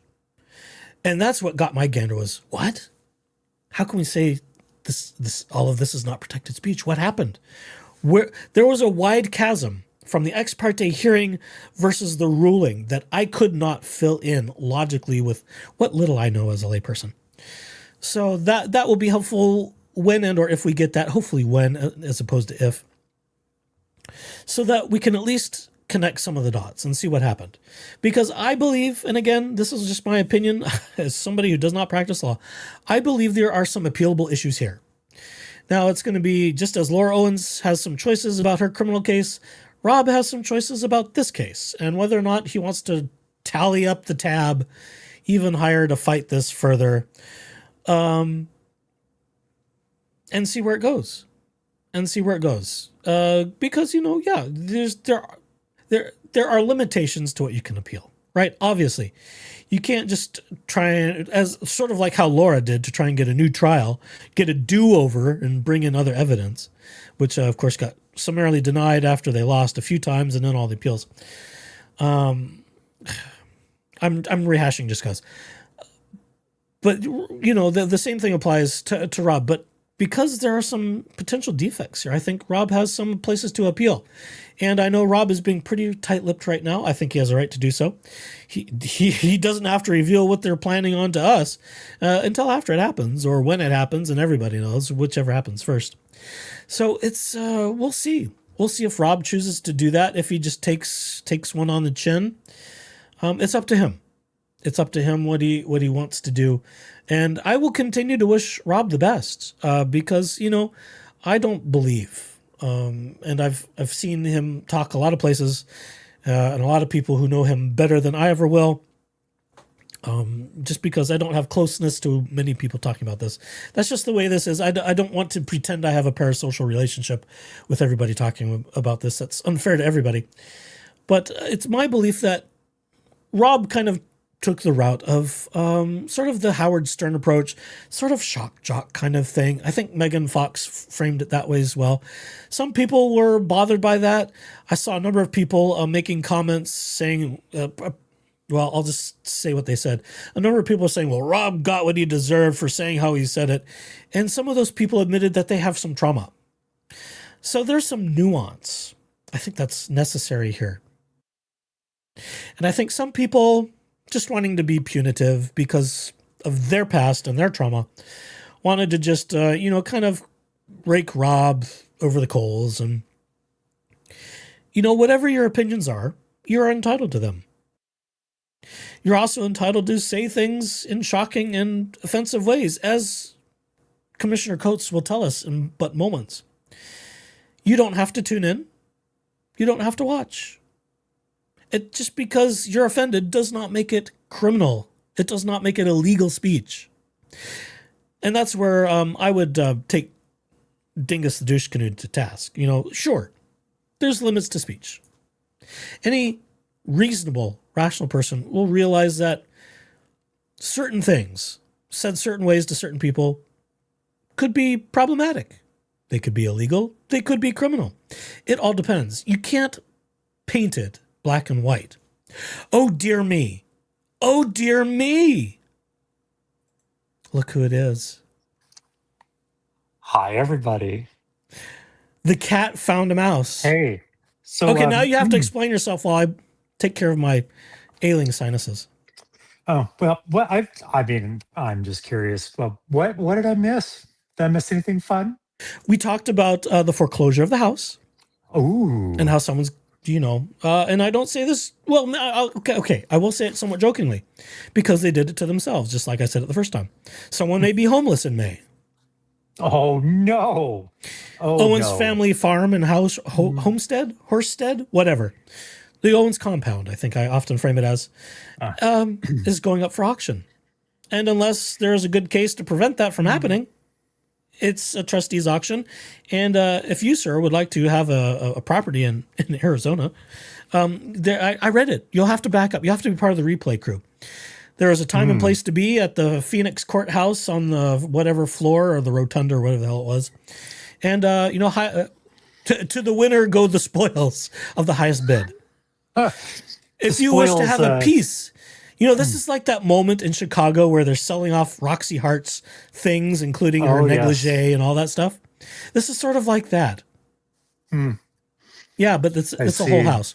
1.6 mil was sort of the initial amount. So I guess I can go to the courthouse, but I have to stay 10 yards away from the podium or something. What are the rules? Something. Well, if you're Rob, you have to stay, I think it was 10 yards away from Laura Owens. Okay. But until you get an injunction from Laura Owens, that may not apply. The temptation to walk up and just wham right upside the face is just very tempting. I would not recommend doing that. Yeah, probably not. I would recommend not doing that. Someone got an injunction for saying bitch slap through the phone. Oh, well. Yeah. I would recommend not doing that. And I played my new disclaimer for everybody, which says don't contact anybody. Don't talk to them. Don't seek them out. I should have added don't credibly impersonate them because that was another concern. I see. But we're about to talk about the injunction, so go ahead. Bruce, I will park my Jeep wherever I damn well please. Thank you very much, because that's part of being a Jeep owner is I can park in places that other people can't. But fine, I guess I won't break the courtroom doors down this time and be respectful. I just got back from a security conference, so I'm all sorts of full of paranoia, so I guess I'll behave myself. Then you should be very paranoid because everybody that talks about, anything physical involving Laura Owens is getting served injunctions. So don't do that. Yeah, fine. I got day 2 tomorrow. So we do not endorse physical contact, especially anything that could be criminal, illegal, or harmful in any way that could get people in trouble with the law. See, I will do the disclaimer. What about cyber warfare though? I'm not going to get involved in that discussion. I'm not going to open any of those doors. No. Why did I even join tonight? Jesus. Echoes, you just God. You're going to make me add to the disclaimer that anything said by guests on this program are their own views. Oh, my own views. They are responsible for any views they share. These views may or may not be shared by this channel and its channel owner. All right, fine. Okay, fine. Or you'll be paying my retainer fees for me. Well, I can't afford that, so I guess I'll shut my mouth. Yes, mind your P's and Q's. Yeah. Don't give David Gingras any more fodder, please, and thank you. Well, that guy can sit right on this, but yeah. Never mind. I will be. I don't even have a drink in hand. That's how it is. Like, Echoes is still live. I just need to plop myself down and get my laptop open, and here we go. And I'm fired up. I'm third. Well, I'm 2/3 of the way through cake I should not be eating. But don't tell my doctor. I had a little bit of wine at the conference because that's what we do. I decided if I keep the sugar intake, okay, don't eat it all at once. Little here, a little there. Maybe we'll keep from getting out of control. Oh dear. All right. So let's see. What else did we talk about? Well, we talked about the house, the trustee thing. We also talked about the plea deal. Oh. We talked about the plea deal, which we don't know the details to. But it sounds like it's a little bit of a slap on the wrist if she takes a plea deal. Clayton Eckerd made an Instagram posting soliciting the podcast, which is very interesting. I would recommend that to you as well, sir. It's called, I've just lost it. Oh, damn, my age is happening. Love Trapped. And it was written and produced by Stephanie Young, I think Glass Podcasts or something like that. The GFC IG channel. Oh, I don't know what Bruce is talking about, but I'll bring it up anyhow. Who's the Instagrammer Bruce mentioned? Okay. Yes. Okay. They're talking about something else. I checked in at chat at the wrong time. Great podcast. 2 episodes are out that are going to tell pretty much the whole story, I think. So 2 episodes are there. They cover some of Clayton's early stuff, how he got into The Bachelor, how he connected with Laura Owens. It's very well done. It's very well done. They've been making the rounds on various channels, promoting the podcast. It's great. I recommend it. I've been thoroughly impressed with both episodes. And I can't stand that it's only every week on Thursday that they release a new episode. So we've got 10 weeks of this. You need And to there learn could be a patience, my second friend. season. Patience. It drives me crazy because I want to hear it all. Already in the first 2 episodes, there's been little nuggets in this story that I've not heard. And no one else following the story for years has heard. I'm like, she said what? That's new. So there's little crumbs, extra crumbs being dropped. And while Stephanie Young, who has produced this podcast, has reached out to Laura Owens, she's not agreed to an interview, but apparently Laura Owens sent the producer a fairly lengthy email, which will be, I guess, revealed on a future episode, maybe even the next one. So as we say, we're sitting on pins and needles and with bated breath for the next Love Trapped episode to land next Thursday in the wee hours of the morning. I think she said 12 a.m. Is that what she said? Yeah. So there's that. That's a good way to build the suspense and get that interest going. She had 20 to 25 hours of interview audio just with Clayton. And then if you start factoring in all the other victims that have agreed to be interviewed, all the other content creators who've covered this, who have been interviewed, which are several, including some of our friends, we're talking like weeks, weeks of material they have sifted through to produce this thing. And some of this was even happening in San Francisco during the Maricini trial. So it's like, my God, they've been working at this for a while now. It's immense. I think she said she's been working on it since, I think the year anniversary of the paternity trial. So like July of last year, I think is what she said. So this has been a long time in the making, and Dave Neal's been dropping hints for months that it was coming, but here it is, and it's great. It's fantastic. I'll have to share that with you after we get off. After we get off the studio here.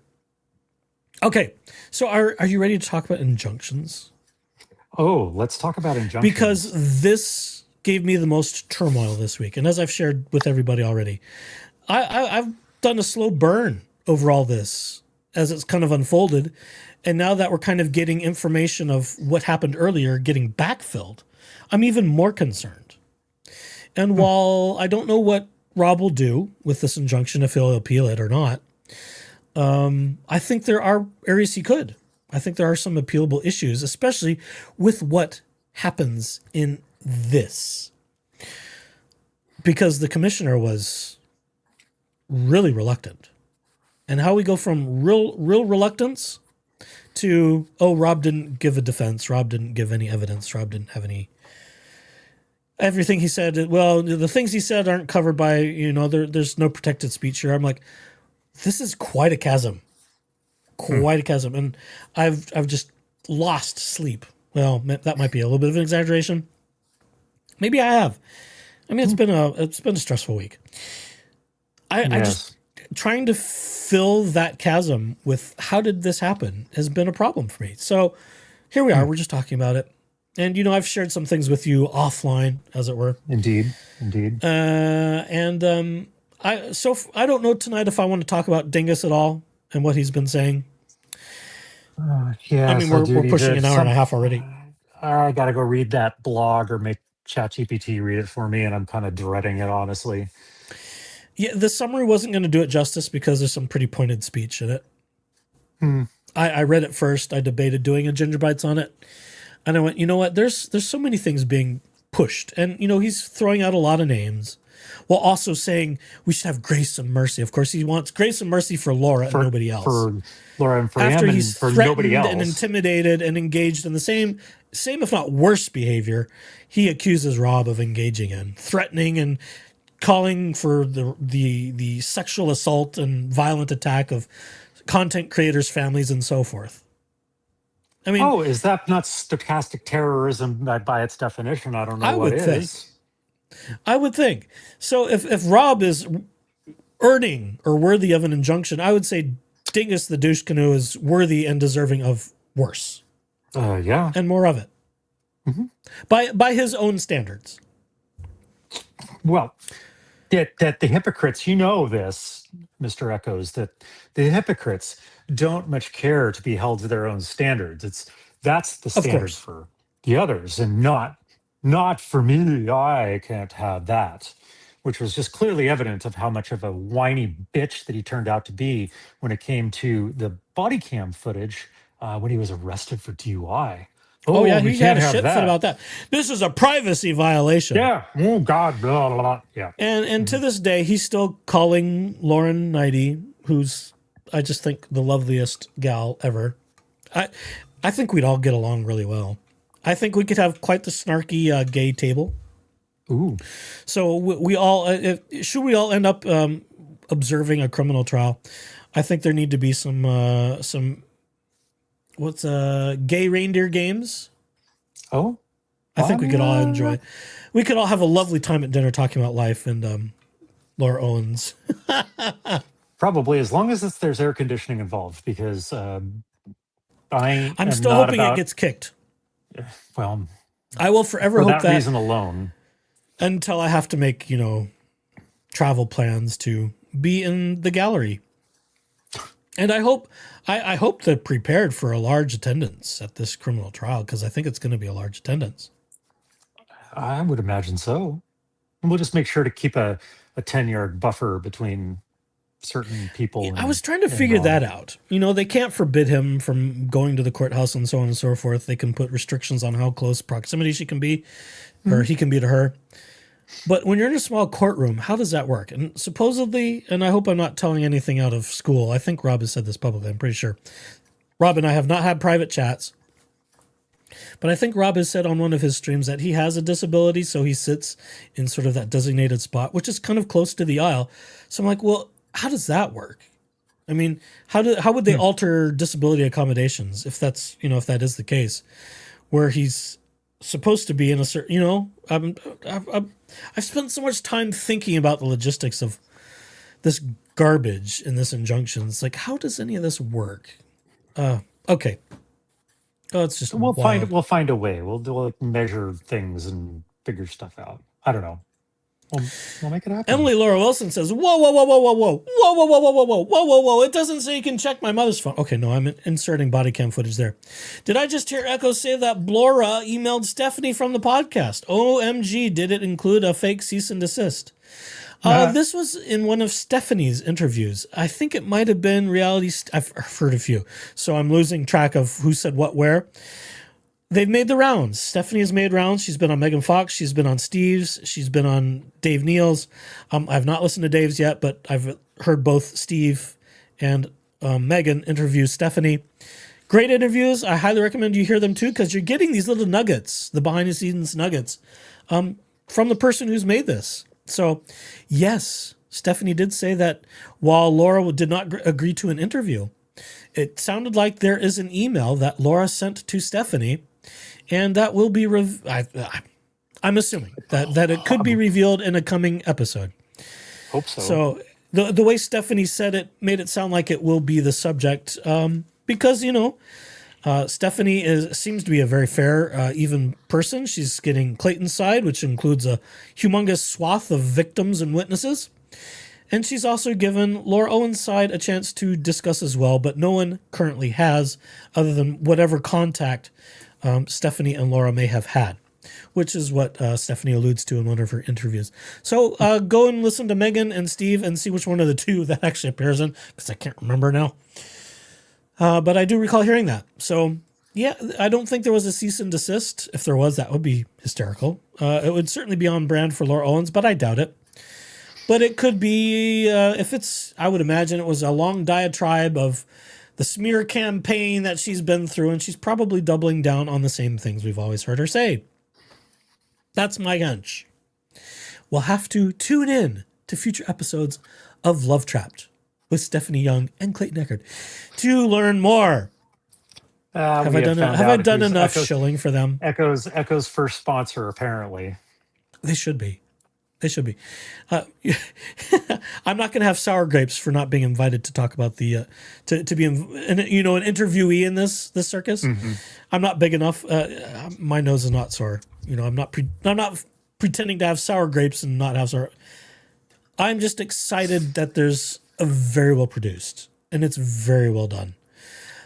And I know Clayton had his reservations and then trepidations even going into this after his history with being screwed over by major network production and so forth.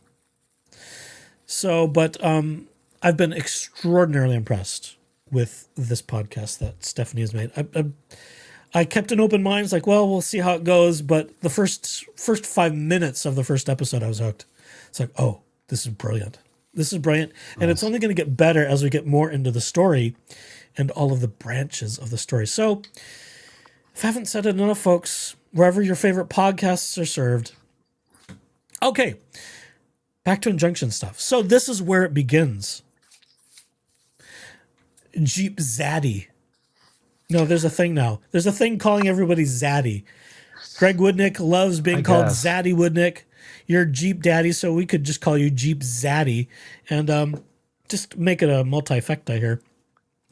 So here is Laura Owens. Without further ado, here is Laura Owens selling herself and her victimhood to Commissioner Lindsay Coates, I think is her name. Coates. Let's see if the audio's turned up. Let's turn it all the way up. We want it nice and loud. And here we go. And this is, I'm curious what you're going to say as we go through this. Schnitzel Ninja. Schnitzel. And thanks again to Schnitzel. Good afternoon. This is Commissioner Coates.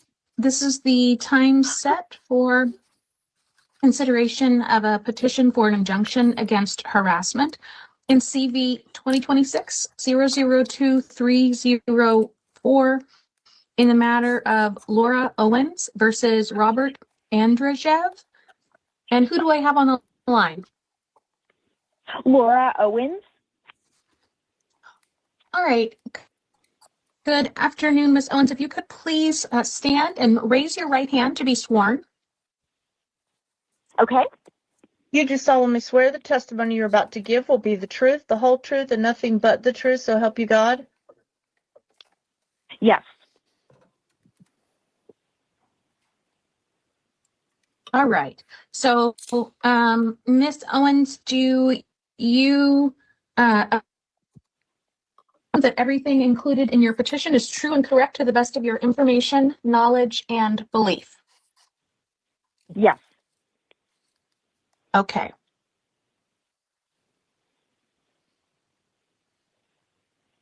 I love the dead air. And I'm just looking. Okay. I'm sorry, I was getting to the right spot on my screen. Okay, so Ms. Owens, I reviewed your petition. So it looks like there was at least one event that took place over a year ago. And that event I cannot consider because it's too old, but all the other events I can. I can only consider a year in the past. So Okay. So it looks like there was just one incident. She's awfully chipper for a victim. Yeah. I'm being harassed. I fear for my mortal safety. Give me an injunction now, Judge. I'm Laura Owens, and she always says her name. My ear catches it. I'm Laura Owens. Her mouth goes really wide to say Owens. It's not just Owens. It's Laura Owens. And every time on the Nobody Told Me podcast, a pre-recorded intro, I'm Jan Black, and I'm Laura Owens. Just every time she announces herself, my ears just go. I could make a really tasteless joke about her mouth going wide, but something about tonsil. Well, puns, she gave Clayton 2 BJs. This is not contested facts here. Yeah. TMJ. All right. Yeah. Okay. I'm getting old. My jaw hurts. My jaw click won't allow too much. It is what it is. Yeah. Well, just adjust your requirements. Yes. And again, I'll remind everybody, this is just Laura and the commissioner. There's nobody else here. I mean, there's other people on the screen. I don't know who they are, but there's, as far as we know, there's no dingus unless he's in the background on the other end of her phone. We don't know. We don't hear him, but it would have been funny if we heard a male voice in the background. I'm just making a joke. It would have been funny to me. But this is just the Lol. two of them. Okay, we'll keep playing because it gets better. That was a little bit too old, but I've read all of the rest of it. And let me just check one more thing.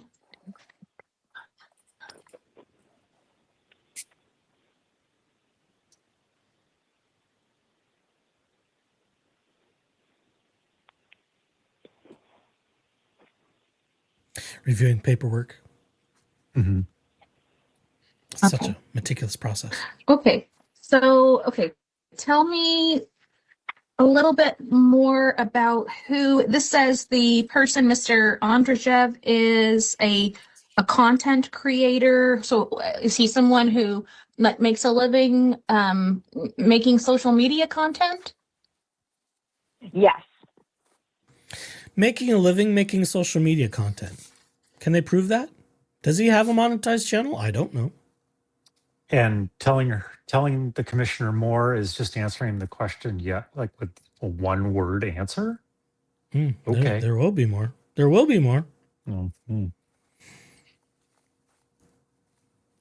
I mean, we couldn't say that about my channel. I'm not making a living here. This is not my job.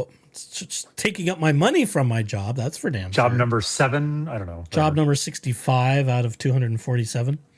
Mm-hmm. No, I was whining about, I'm not making money on this. Even if I were to monetize, I would need like 70,000 subs to make anything, to even make breadstick money like Megan Fox. Mm-hmm. To have massage money, or let's go to House of Prime Rib money. I mean, that's kind of the threshold, like 60, 70,000 people. We're a long cry away from that one. We did just celebrate 1K in the middle of this stream, however. Oh, we did? Oh, that's cool. Awesome. I forgot about that. That's great. I haven't checked to see if that number's dropped back down again, because that's what YouTube does. Yeah. That is they're wont to do. Yeah, we funny numbers. toy with people's emotions and goals on YouTube. Okay. Yes. And you say that, so he has made, it says maybe 1,300 plus videos just about you? False. Yes. Yes, not. And I'm just, nope. Let's see. Maybe a few hundred, to go including from recaps. Earliest to latest here. It looks like November, December, January. Okay, so the earliest event, at least within the last year, may have been in August of 2025. Does that sound right? I think there's a lot of earlier ones because I only reviewed a few of his videos. But of the ones in the incidents, yeah, I think that was the first one I included. Okay. Let's see. And it says, okay, so first of all, so you don't know Mr. Andrzej, is that right? Right. And so, how does he know who you are? Because I filed a high profile case, paternity case, against a former Bachelor star, and it led to... Not that we're being indicted for 14 felonies. I filed a paternity case. Mm-hmm. Hey, let's skip the other... Rob's probably followed this from the front end of the beginning of this too, as I recall. So, okay, maybe that's fair enough, but, we're not going to implicate ourselves first, are we? A criminal case, but I came onto his radar when it was just a paternity case, and he started doing videos about it. Oh, okay. So kind of like reporting the news, but like maybe more for like entertainment purposes. Yeah, kind of like somebody who's like reporting gossip kind of thing. Yes, exactly, exactly. But like really inappropriate, but keeps getting more and more scary, I guess. Okay, so let's see. So back in August, it says, okay, he's referring to a day of reckoning,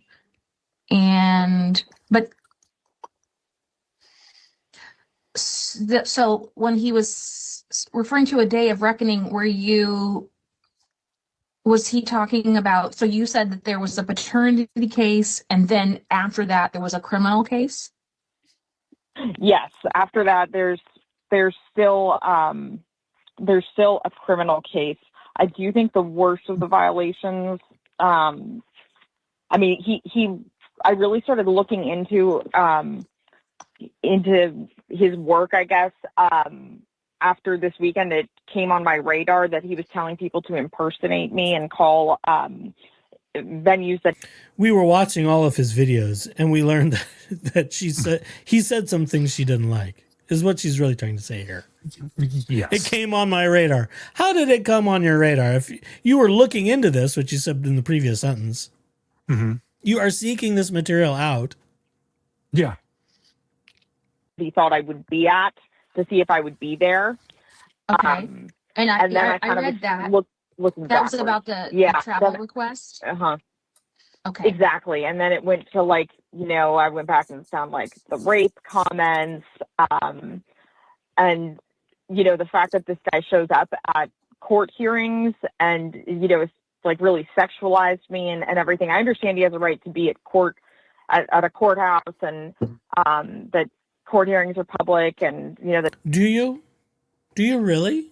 Or you sort of sure just about glossed over that to race to the sexual comments. So yes.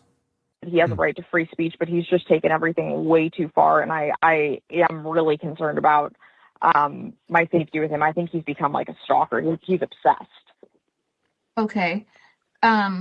So in August of 2025, when he was referring to a day of reckoning, was he, what made you think he was talking about something other than a criminal case? I don't know. He just did a YouTube short about this day of reckoning that was coming for me and that I was going to pee myself. I don't know what. I would like to hit some buttons, but I forgot to load the funny sounds. But bumps. I would pee myself. Oh, I don't know if he said that. Maybe he did. Maybe there's evidence of that. It doesn't matter. Because the thing is this. You don't have to like what he says. Just like people don't have to like what Howard Stern says, or pick your favorite shock jock who says outrageous, and some would say vile, and some have accused them of being illegal things. But yet all of those guys have been protected. And I think it's mostly men. I don't know. Maybe Howard Stern's been sued a lot. And I don't know. I haven't looked into it. I don't know either. I know that he's definitely pushed the boundary of what could be considered tasteful, but sure. And there was another guy that sometimes I would listen to back in the day, Tom Likas, who was sort of a precursor to Howard Stern. And that guy who was on the radio, I think somewhere in California, had Flash Friday, and he wanted women to go around, flashing their tits at everybody. So, I mean, is there free speech or is there not free speech? I don't know. I suppose if it's coming down to this, conditional speech is not free speech.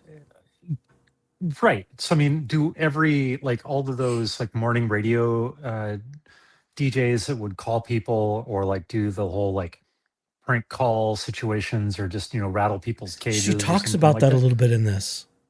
Really? Okay. A little bit. Yeah, it touches on that a little further in. Well, let's keep torturing me while At this outset, this commissioner, I think, has done a good job trying to get Laura to give relevant information. And in the last one, Laura said, well, I don't know. So why are we here? Yeah. If you don't know, why are we here? You have to know. You're the one. You are the plaintiff in this matter. Yeah. If you're just making shit up, dismissed. Goodbye. Yeah. So, I mean, okay, I should just keep going. I'm just going to keep talking. Yeah, keep going. What exactly he was saying. Okay. is he sending you, if I understand you correctly, he's like posting this online, right? But is he also sending anything directly to you? Like, is he messaging you? Is he, I know, I know social media is all different, but like, sometimes you can have tag a person, which will notify the person. Is he doing things like that, like tagging you or directly messaging you? Not direct. He's hashtagging me, but he's not messaging me directly. Okay. And the hashtag, that would mean that, like, if he posts something, it kind of all falls under that category of, like, if he was hashtagging you, like your Yes. name. Okay. But it doesn't Yes, necessarily exactly. notify Yeah. you. Okay. If someone can't hashtag a major story that happens to be the name of the person, and that's a free speech violation somehow, we've all got a problem. Oh, we're all fucked at that point. Yeah, that would say that's something that would end up all the way to SCOTUS instantly. If somehow, well, and I just read a thing. Gosh, I can't even remember where I saw it now. Where with AI and everything, hashtagging is kind of a useless thing to do anyhow. Well, the algorithms have sort of They've neutered updated that. themselves, and yeah, it kind of sort of doesn't have much to do with it. And all hashtagging, at least when I've hashtagged some content, all I end up getting is a bunch of spam of, like, because I'll tag something like hashtag mental health or something, and all I end up getting is, hey, Ads. from Mental Health Magazine 0124, like, hey, collab or subscribe here. And I'm just like, oh, well, it's not No, even worth it. It's brother. not even fucking worth it. It's just stupid. But sure, let's go ahead and continue Alright, with this so injunction thing just for hashtags. start Well, your hair will curl when we get to the ruling. August. And then going to, it looks like early November, maybe November 6th. Yeah, let me pull that one Yeah. up. Oh, no, there's an October. I'm sorry, I 30th. should have put this October in an 30th. order. That's okay. Oh, wait, where's... So on October 30th, Oh, yeah. horse whisk extensions for when you're feeling like, and then he Remember that? The chart with the different horse things. Maybe. posted. Oh, maybe it was just me. I might have just read the paperwork, and that was one of the accusations, that it was harassing to her because it used what was it, a court image of her and different hairstyles, and Yes. Yep. Yeah, I was there for that. Yeah, I think we talked about that. Yep. Your face with ponytails that were arranged into a mock catalog of sexualized products. Yeah, so he put like a ponytail and kept in the ball sack, and it was all just extremely inappropriate. And kept in the ball sack. Arranged into a mock catalog of sexualized products. Yeah, so he put like a ponytail and kept in the ball sack, and it was... I might have to clip that one. Mm-hmm. I think I have to clip that one. Okay, note to self. Clip Laura Owens saying cup in the ball sack. Oh my God. It's hilarious. I wonder if she thought this was going to be another one of her little quiet sidebars with a judge or commissioner where it wasn't going to come out. I wonder if that's what went through her head. Has she not learned that anything said in a court is going to be public record? Probably not, because I based on what I've gathered about this particular person, the only thing inside of her head is a giant chasm full of air. And it could go so far as to anything said on any of these records can and will be used against her in a court of law for her criminal case. It's kind of the way it is. A number of people said she's really smart, but then she does some really stupid things. So I'm like, maybe we're canceling some things out here. I don't know. It's hard to tell. It's like, well, okay, she's smart in a diabolical way for doing all this stuff, but then we don't realize some things about how the world works. Just because Like somebody how is you actually litigation get happy pregnant. doesn't mean that they're smart. It comes out in the podcast that she didn't realize that you can only get pregnant certain ways, evidently. I mean, it becomes a whole thing. And she also Christ, tried I'm a to do I'm a certified gay, and I know how that happens. And like, Jesus. She even tried to do the same Plan B ruse that she did with the other guys with Clayton, which was a new thing that I hadn't heard too. So she's if I'll use the colloquial term, she's a one-trick pony. Yeah, that's as she's been taught. This is the only playbook she knows how to do. And well, and as I've said so many times, I'm getting tired of saying it. People like her do not form in a vacuum. Nope. It's all just extremely inappropriate. It's extremely inappropriate. And not horse related. I don't like it. It's inappropriate because I say so. Yeah. Give me an injunction now. Good. I'm confused about the horse test. Okay. Yeah. Because I ride horses, so he makes fun of that. Okay. Boo-hoo. Okay. And Wah. That's not inappropriate. That's not prevented. That's not restrictable speech. and then he put like little commentary around the photo, or if not photo, but the whatever it was that he had put up. Yeah.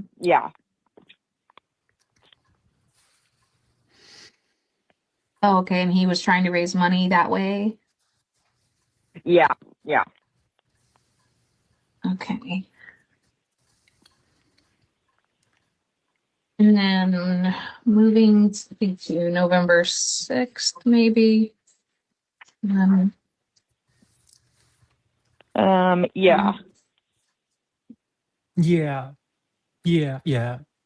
And so this is, you said that he was trying to locate you while you were hospitalized. Yes, he was trying to locate me. I think it was on this one. Yeah, that he said he needed to go hang out at hospitals and find out if I had been admitted anywhere. Okay. Ew. And that boring. he said he'd come and bitch slap me if I was saying I was indigent, which I am. I think that could be a problematic statement for her too. Yeah. Claiming indigency, just like she was claiming indigency, and she makes no money, but her parents pay for her living. I think that could be problematic for her. The story doesn't align. And I think her while the court may have founded her indigent, I would have to go back and check all that paperwork. She was claiming she made no money, but yet and didn't also factor in that her parents are paying for her living. That could be a problem with her indigency status, I think. There could be. She may have opened herself up even further, just in this. I think. Maybe. Am I being crazy? Anything that you end up like saying and elaborating on in these types of proceedings certainly runs that risk. And like, just don't like. And she is not savvy. Like, and neither is her counsel. Obviously, like it's almost kind of like a big old setup here of just, I don't know, just. She's creating her own design of disaster and failure. I mean, it's like on one hand, it's like, cool, let's get the popcorn out. And on the other hand, it's just like, oh my God. How You're absolutely digging your hole deeper. Yeah. Keep shoveling.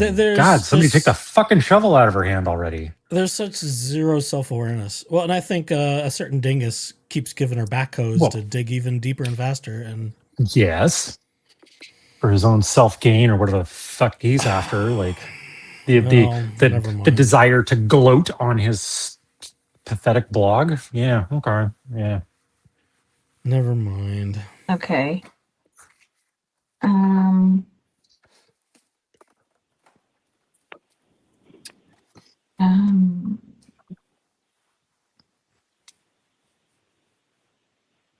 then made a bunch of like crude statements, it looks like. Yeah. Okay. Yeah.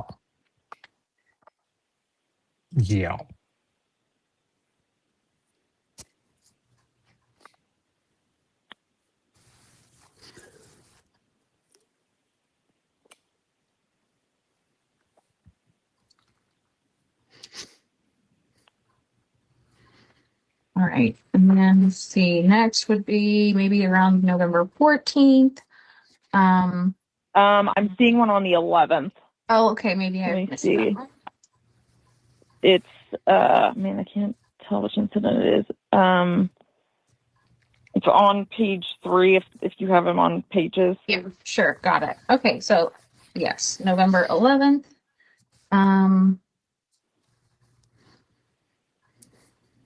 Okay. And so in this, so was he suggesting that as a result of a criminal case that you might be sentenced to prison? Yes, and that I would be raped in prison. Okay.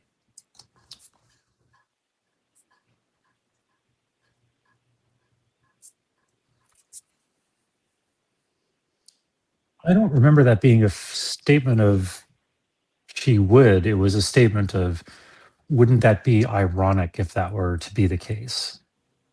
Yeah, there's a number of things that I Hmm. think here stated by her are mischaracterized intentionally. What I'm wondering Yes. is whether this would fall into an injunction against harassment or if it's something else. If it's something else. See, she's not buying this.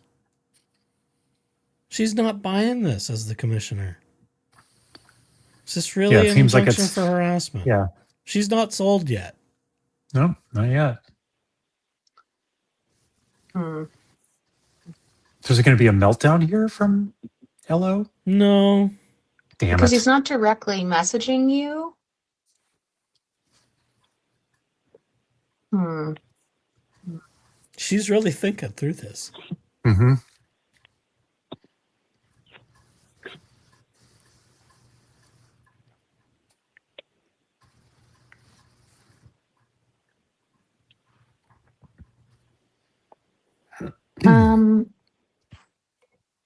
Okay, and then the 21st is he made a statement about how he had stood near you in the gallery in court.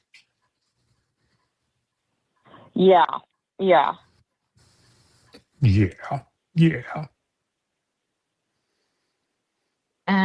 So my concern here is just that this is it's not necessarily harassment and in terms of being a series of events aimed at you that would cause a reasonable person to be alarmed, annoyed, or harassed. And here's the thing is, it's not clear that he's doing anything to aim it at you.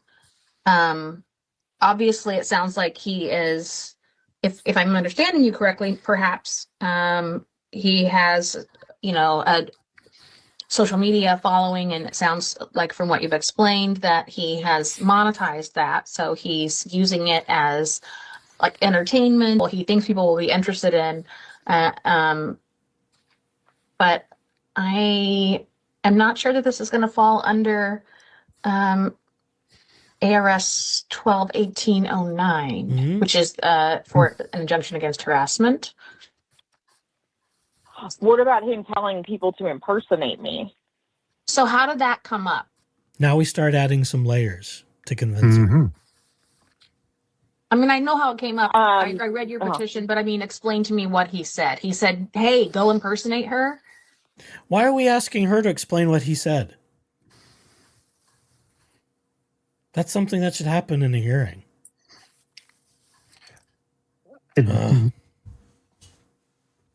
It seems a little odd, but like maybe she's trying to understand why that It's like one-sided. from Elo's perspective of why that she feels like she, that's part of the harassment or something. I don't know. I'm grasping for straws here. I know. Some of the question gets a little bit clumsy because, in a way, I think we're trying to help her, but not help her. That kind of dangerous line that these sorts of things tend to walk. Because what she's looking for is, okay, what do I need to say to you to get what I want from you? That's what's really going on here. he said to call up all the horse shows in California this weekend and pretend to be me and say you want to confirm attendance at the competition. That way we can find out where she will be. Okay.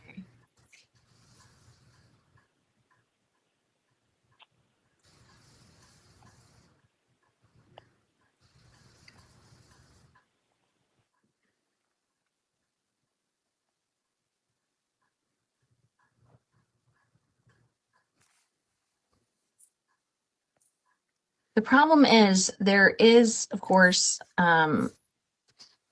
people have a right to free speech. So they have a right to say quite a bit about what they think without there being any limiting of the speech. Obviously, there are limits, though. But it Yeah, I seems mean, like telling people to be me. Somebody did call the venue to pretend to be me to confirm I wasn't there. I wonder if that's true. Is that true? Yeah. I'm not sure. I don't recall How there does being one any prove that? evidence proffered in the petition. I think that could be questionable. I think that if there's nothing behind what she just said there, I think there's an appealable issue there. Again, I mean, it's if I were the perjury commissioner, issue. if I were the commissioner, I would immediately ask, well, how do you know that? And where's your proof Yeah. that somebody did that? And this is what I was saying a bit before you hopped on is there's not enough balance. Because in this, in the judicial system, you're innocent until proven guilty, right? But with this scenario, it's flip-flopped. You have to prove your innocence after someone gets... I think there's a problem with this. And as I was saying earlier, I would love to have a chat with somebody like Omar and talk about this structure of restraining orders, TROs, and injunctions, where someone says, well, just trust me, bro. Give me the injunction. Give me the restraining order. Yeah, I would love to hear the legal mind as well, because it seems like with DVOs and these do not contacts, et cetera, like there's a little bit more, I don't want to use the word bias, too strongly, but like it is. There is definitely a leaning towards the victim's statement being credible for a short amount of time, at least. But yeah, that's not I don't remember a provision in the Constitution or anything that says innocent until proven guilty asterisk. Unless. Yeah. It's kind of a fundamental thing of let's start with innocence until proven guilty sort of thing. But again, I'm not a legal these are person, handed so out like candy at Halloween. Yeah. And anyone can get one instantaneously, it seems. This is problematic because an injunction restricts your freedoms from the get-go until you get to a hearing, which could be 7 to 14 days or whatever the local statute is, until you get there. That's constraining speech. There are constitutional issues here. And I would love to pick a legal brain apart for some of this and we'll get on it. Let's get Omar on here and yeah. Well, get on it and let's get Omar on one of these streams and let's talk about it. Omar, I know we've had our jabs in the past, but will you come on my humble little channel? The cubbyhole has room. Not a lot, but it's got some room. I'll add a wing just for you, Omar. He may not. I think I'm a little bit too chicken to go asking people. Oh, do you need me to do that for you? I feel like I need more status before I have any means to even hope for a response, let alone expect one, which I don't. I mean, I don't want to seem entitled. It's like, oh, well, you're talking about this too. Well, I'm just a little nobody in a cubbyhole. I mean, God. No. You don't. You got like 1K now. Give yourself some credit. Yeah. It's like, well, that's nothing. Yes, All these people have tens of thousands. But there also is. It's not like you don't frame it as an entitlement, because that's something that LO and of course dipshit would do. You frame it as, I would love to have a conversation about this. Would you be so kind as to join a stream at some point and have that conversation rather than, I demand your presence so that we can talk about it. Sort of that's entitlement, not just being like, look, I'd love to have some Q&A with you. Yeah. Scorpio says ex parte courts do just go on the word of the plaintiff. Look at Kelsey Fitzsimmons' case. Ex went in, said she was a danger, a drunk, and might harm her baby. Cops went in and served her and took the 4-month-old. Interesting. I don't know that case. But, yeah, these are the sorts of things that concern me with how some of this works. So somebody listened to him. Right. According to you. But I can't tell if that was directed at you and meant to be harassing, or if he's just playing games with people who are interested in his show. That's the hard part. It's really hard to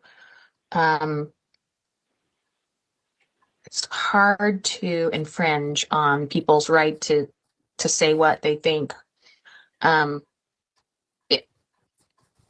So that's the issue. Go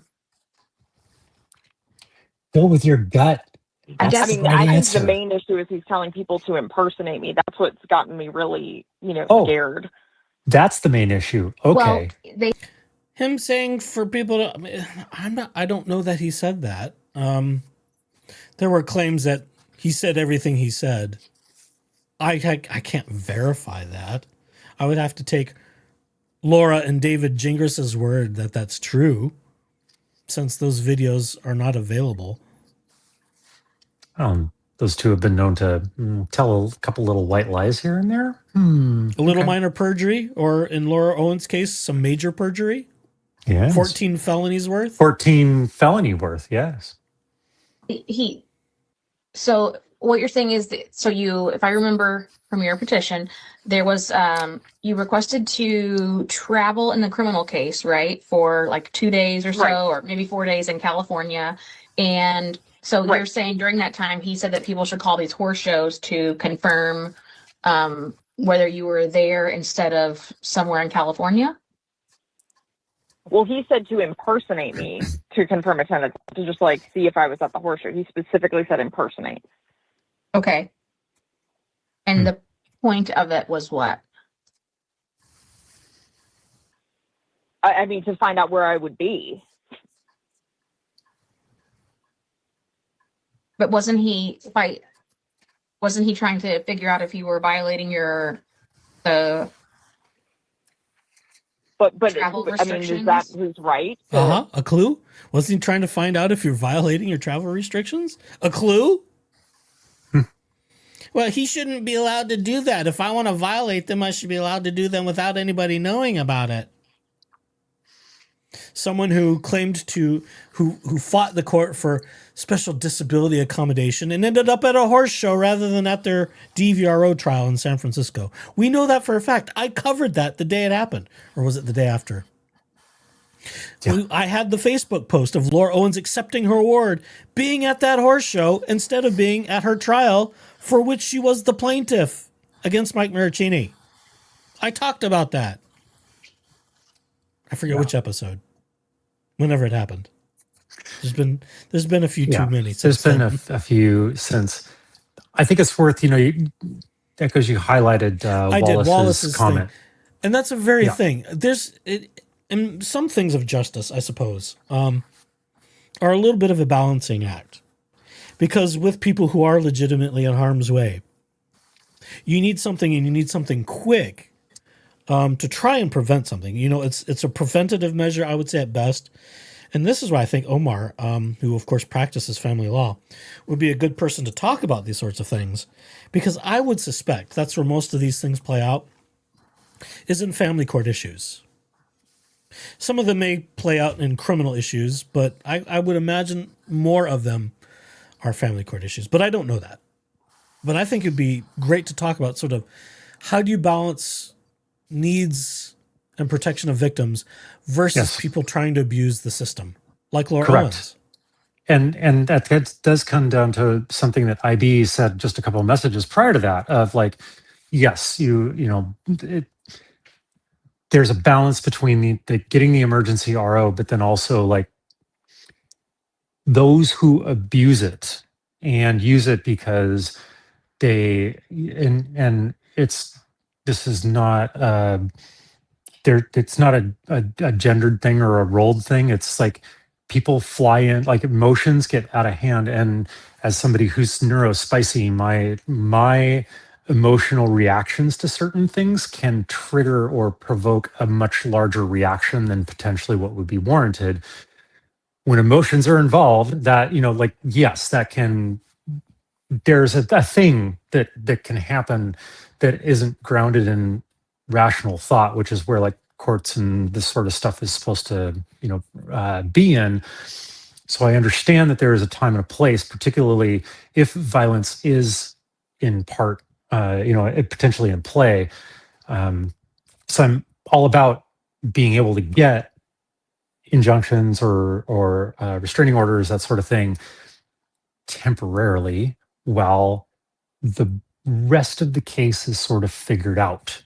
And it can't just be this stochastic thing like what LO is trying to claim, because I genuinely, just in my layman's opinion, think that she's abusing it to try and quash the negative press or the negative commentary about her. That doesn't mean that all ROs shouldn't be issued or anything along those lines. Like there's got to be some balance between protecting a potential victim and then getting away with like the people who are set up to abuse it. Like I could say something to someone, in a setting, and they could just be like, "Oh, he was violent," and even if I actually wasn't, if I just said, "Go fuck yourself," which I mean I've said to Echoes on a number of occasions, and if Echoes were just like, "Oh my god," like he freaked out, and he's like, Jeep Daddy's being violent. I need a restraining order. I need a restraining order. Like, is that an applicable use? Me. I oh god, yeah. Is that just is there grounds for him to go do that? Everyone's talking about, yes, Omar should. Everyone approves of the Omar idea, or Rachel Juarez. I don't think I can get an Emmy award-winning Rachel Juarez on my little cubby hole. But that would be amazing. That would be incredible. Yeah, I mean, Rachel is awesome. She's probably one of the smartest ladies I've seen.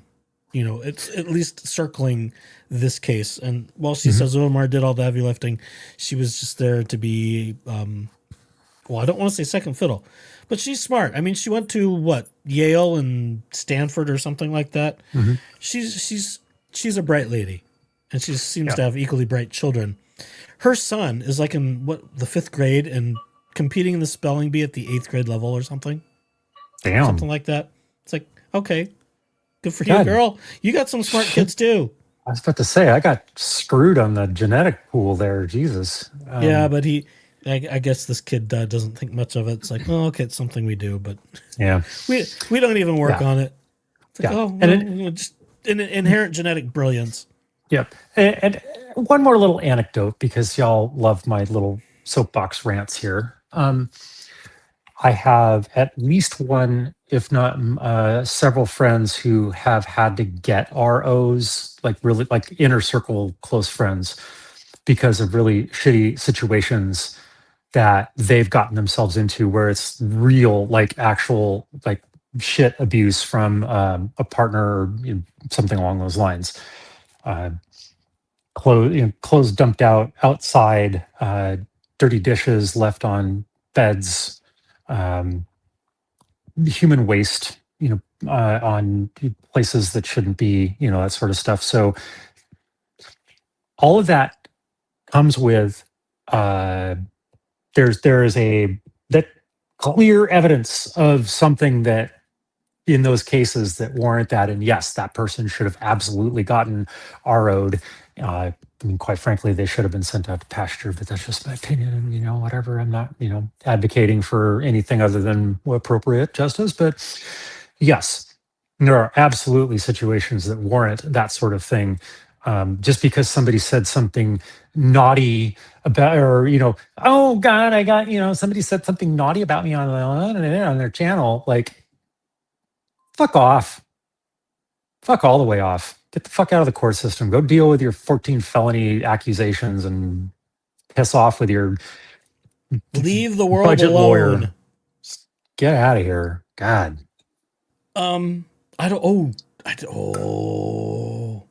His application for attorney's fees was revealing too. I forgot to bring that up. We may not get to that tonight because it gets revealed what his original retainer for Laura was, which is shockingly low. Ooh. Yeah, $5. I saw it because he made his application and his claim for attorney's fees as an award, and he also claimed that Rob made some like $250,000 on some blackjack or something. Some sort of gambling because thing. that has everything to do with this case. Okay, he goes out and does that. Dingus all right. getting a cash windfall is justified because of that alone. And this was like Christ 4 or 5 years almighty. ago. Yeah, I would like to know more about some of that, but we may not get there tonight. Okay, let's finish this thing off, and then I want to get to the actual writing of what happened. Yeah. But is that his right to find out? I mean, I wasn't, but I mean, is that his right to try to pretend to be me? No, I'm not. I'm trying to follow. She should not be asking the commissioner questions. She's not her legal advisor. Stop it. How it's harassment of you, or whether he's sort of playing games like, people that have call-in shows or whatever might do. That's what I'm trying to figure out, is how it impacts you. Like, was he saying? I mean, it once we impacts find my out where she, reputation by him doing that. so you weren't concerned that he was going to like come there or harm you. It was, you were concerned about the reputational damage, or the idea that I mean, I don't know what he was going to do. I mean, who knows if it was reputational or if he wanted to come in. I mean, I don't know enough about him to. I just know, based on the volume of videos he's done about me. I don't know enough about him. Dismissed. Bullshit. Yep. He hasn't contacted you. You know nothing about him. Dismissed. Yep. He's a scary guy. I don't know what he's a scary guy. He do. I don't know what he could do. Have you ever seen him in person? Has he come to where you are, other than your court case? You said he came for that. No, he's just come to all the court hearings, and he suggested that I'm trying to like have my dad killed for insurance money. Right. As well. My dad went to one of the hearings. Yeah, I mean, he's. Okay. So just based on what's in the petition, it appears that he's blasting out this information to whoever is consuming his social media, right? But I'm not seeing how it's tied back into it's being aimed at you.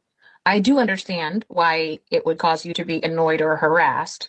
It would have to serve no legitimate purpose. The question then would be, is this a legitimate purpose? Meaning, if you're a news agency, or maybe I should say something like Entertainment Tonight or TMZ.com, or those types of. She wishes. Is this legitimate? Mm-hmm. So I mean, he only covers me, if that's helpful. He only covers me. False. Mm-mm. I mean, he's talked a lot about her, but it's not all he's got on his channel. It's not all he's done. I mean, he's done other stuff even more recently, maybe partly in reaction to this. I don't know. But I mean, like I was saying earlier, yeah, I've covered a lot of Laura Owens. This is a hot story. It's not the only thing I've talked about. I've talked about some Mormon stuff. I talked about some other Mormon cases. I intend to talk about more. Actually, I was debating to do I was doing some research while I was out of the cubbyhole to do some stuff on the Jody Hildebrandt, Ruby Frankie stuff, because it's Mormon adjacent. And those crazy abusive bitches got prison time. I mean, a Mormon therapist and a crazy Mormon influencer in cahoots, abusing kids, and got jail time. That's definitely newsworthy too. So that's something I'm still looking at. Fuck yeah. I'm behind. They're sitting in prison now. But I saw that whole story as it was unfolding. About the same time, all the stuff with Laura Owens was, and I had to pick. I chose Laura instead of them. Their stuff moved along a little bit faster. There could I be. should have chosen them. We could have we could have a daily evening show with all of the content that is available out there to talk about like crazy legal case shit. But the stupid does not end. It's a human condition. Well, and so you're asking that he be ordered not to cover you? No. I know he has the right to free speech. I'm just asking that he not try and get people to impersonate me or talk about like, rape fantasies or, I mean, just really going too far. I mean, he's taking it further and further every time. Prove it. So the information. What is too far? Oh, it's just such flimsy logic. He's talking about me. The things I don't like. He's taking it too far. He's being mean. Oh my God, he's being mean. God damn it. I mean, okay. And on the other hand, yeah, I get it. There's some preventative maintenance going on here too. Well, we don't want him to do that. It's weighing credibility. And clearly, that's a whole different thing. That's not the argument. This commissioner is very unbiased. She doesn't know this story. Surprisingly, I would think a lot of the judicial officers in Arizona are kind of watching, sort of one eye in the direction of what's this crazy Laura Owens thing. But I don't know. Well, she's professional, and as I mean, we're not quite done yet, but she's having a hard time getting there. And the information about the impersonation, that is listed in your petition, where you have the date listed as June 10th of 2024. Did the impersonation thing happen within the last year, or did that happen over a year ago? It happened over this past weekend. Okay. Is that? I'm not sure if that was true or not either. What? Is that in your petition that it happened this past weekend? I mean, yeah, it's in there. And I only did the date of June 10th, 2024, because that's when the paternity case hearing was. That wasn't like, that was kind of like a placeholder date. Okay. Okay, so you're saying that was I might have to back up because Laura did say something about Rob claiming to year, or did that happen? Killing Ron Owens off for insurance money. I saw that. Yeah, I heard that. I see Emily Laura Wilson's thing. I heard it fly by. I've heard it a couple times now. The context escapes me, to be quite honest, because it seems a little far-fetched. It flew right by. The catch comment a flew right timestamp by. I just feel like it was it definitely had the smell of one of those desperate things of trying to prove her case. And I would imagine, again, not because I know Rob very well or what he's released, he was probably looking at, I mean, because Ron is not in the best of health. He's in, sort of declining stages of Parkinson's. We saw it in the body cam footage. The man has to have some assistance to get around. He's often in a wheelchair when they show up to court. He's using a walker somewhat. The Parkinson's is taking its toll, as it would for the amount of time he's had it. And he's not a spring chicken. I think he's in his 80s. That on top of any other... But don't forget that he's got to sit in a very specific black chair. Oh, you missed that part. Rosalind Duke and Jay Hip are sort of fighting over who gets the black chair in the auction. Okay. So it led to some questions of, does the auction include any furniture? Because I think a lot of the furniture came with the house and they kept it. And kept a lot of their California stuff in storage. Does do any of the horses come with it? Or is that a separate part of the bankruptcy resolutions? How much do you get for that 1.6 or whatever it is it sells for at auction? I suspect it'll sell for less.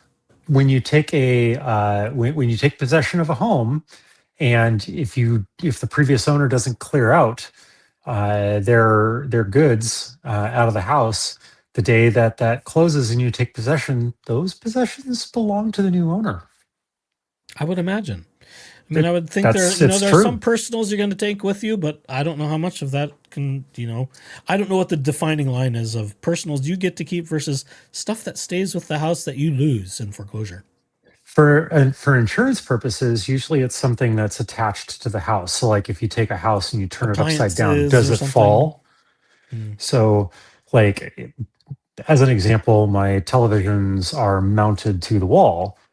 Because they're mounted to the wall, that from an insurance perspective, those are part of the structure. But if they Oh. were just on a stand, and then they are not.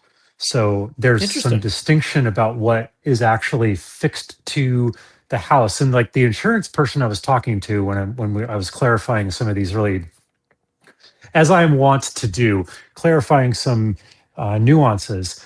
The example was literally take my house, turn it upside down. What stays attached to the house? That That's a is great what analogy. counts. Yeah, Oh, and golly, there- it was a well-humored person on the other end of that phone, and we got along great.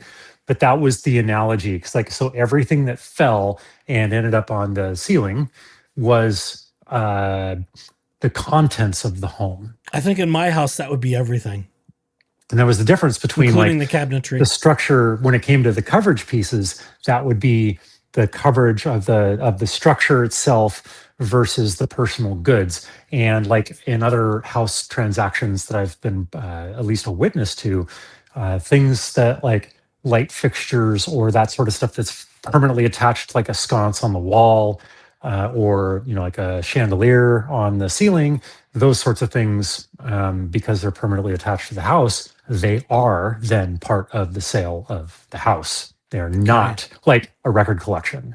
So they may not get the black chair. Black chair is not part of the house. They may not get the black chair. Yeah. Well, there could be other auctions. I don't know. I mean, Yep. there could be a lot that happens. Just got to with liquidate the trustee rest of stuff. that stuff, right? So. And with the DOJ giving a further roto-rooter, never mind. Okay, let's finish this thing off. Over a year ago. It happened over this past weekend. Okay. Is that in your petition that it happened this past weekend? I mean, Yes. like, Yeah, it's in there. And I only did the date of June 10th, 2024, because that's when the paternity case hearing was. That wasn't like, that was kind of like a placeholder date. okay. Okay. So you're saying that was this past weekend. Okay. Yeah. And so he's just saying to his followers, call and pretend to be her and see if she's there. Yeah.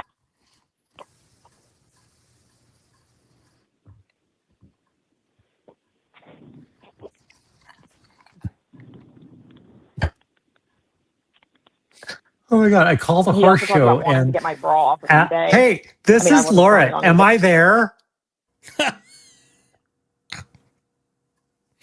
Oh my God. The fuck is wrong with her brain? Can I try that with my... Oh my God, can I try that the next time that I call out sick or something like that? Do I need to like call my boss I am and be not like... endorsing or encouraging you to do anything. Oh my God. Okay. Oh, Jesus Christ. That's great. I think you're going to have to develop a Hi, different this is voice. Laura. Am I there? Oh, go ahead. Yeah. Am I registered to be there? I think she's Wow. she's worried about being exposed and in violation of her conditional release on her own. Oh, of course. Her Of OR course. bond. Yeah. I think that's really, in the end, what this is about. Yeah. 1000%. We're trying to avoid exposure of things we shouldn't be doing. That could also put her in the silver bracelets. But that's just my opinion. Good. I guess he wanted to see if I was selling my bra and panties. Selling her bra and panties? Seriously? Ew. I don't know. Okay.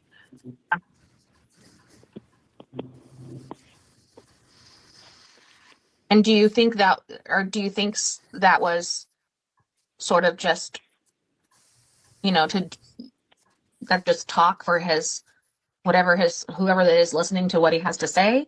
Or do you think it was concerning? You felt like it was meant to harass you? Oh yeah. Definitely. Definitely. Oh yeah, of course. It was definitely meant to harass me. I'm feeling so harassed right now. You just need to give me an injunction and you need to shut him up. I mean, what what other answers they're going to be there? I think that was a little slip up on the commissioner's part, frankly. Yes, In and my the opinion. and the way that the question was answered, it's like, oh yes, of course, but like, if it were me in that position, I would just reiterate the statement of, I felt like I was threatened, or I was feeling harassed directly because at me, blah blah blah, rather than just like, yeah, oh yeah, of course. Very Jesus agreeable. fuck. And he directs when he's talking. He talks a lot like he's talking to me directly, and calls me cunt all the time and cunt whore.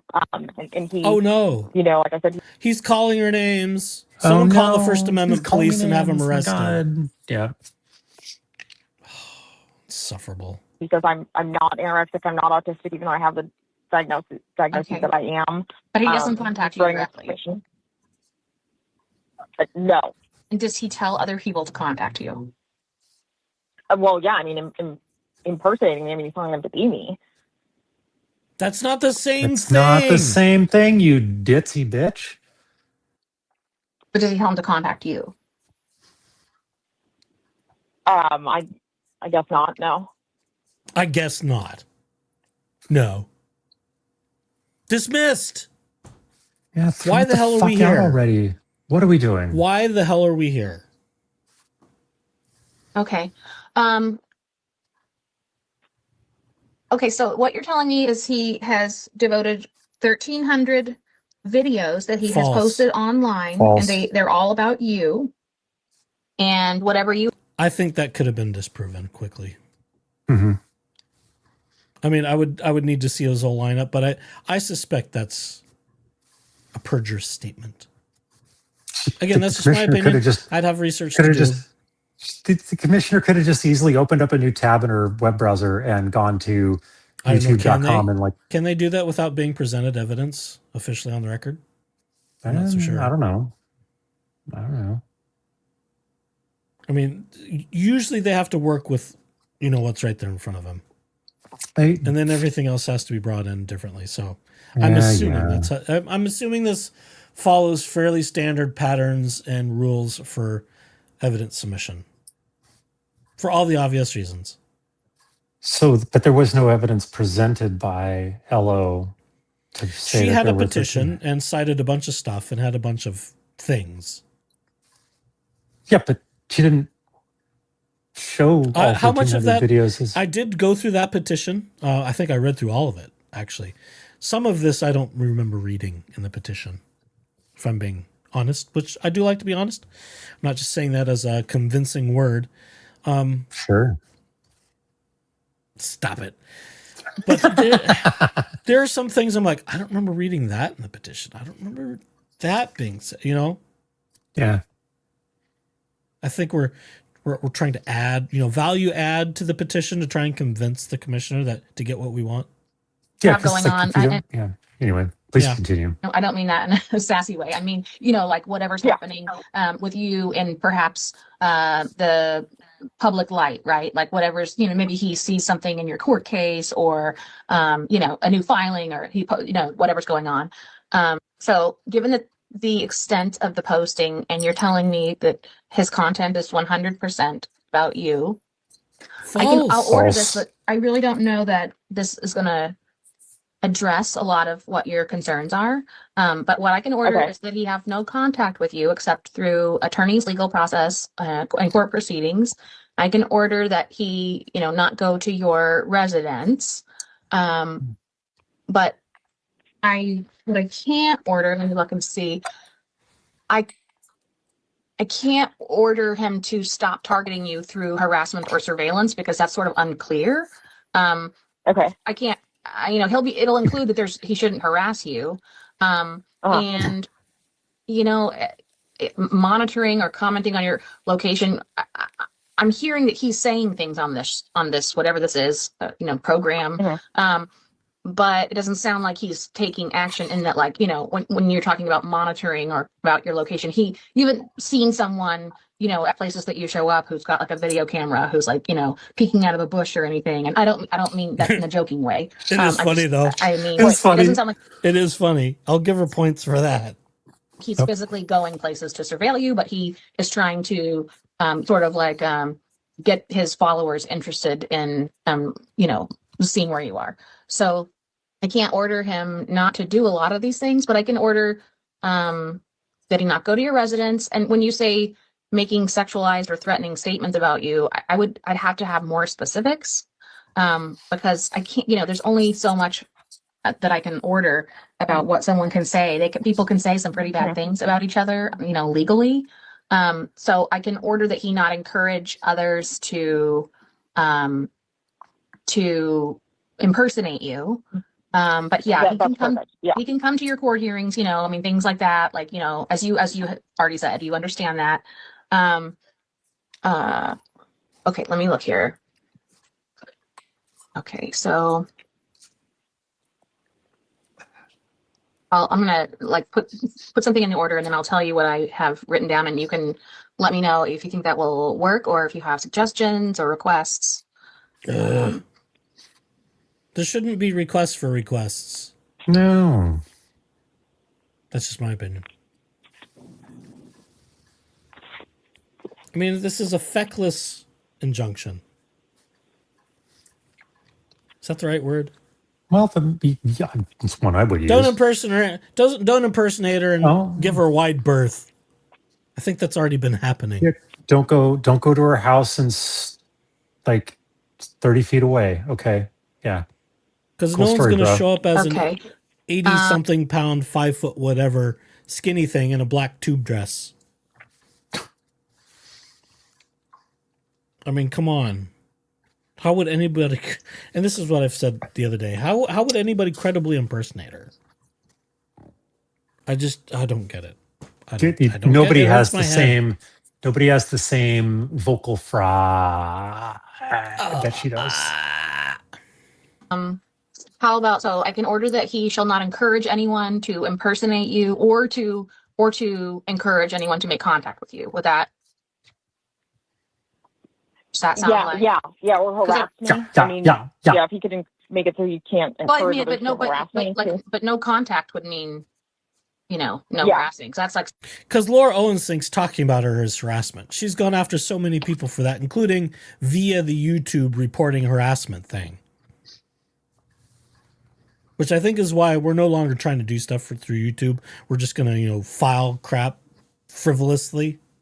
Mm-hmm. They're harassing me. They're talking about me. Oh, and he's escalating. Oh, he's sexualizing me. He's talking about my things. I've got a headache. step further, right? No contact is actually more than no harassing. Right. Yeah.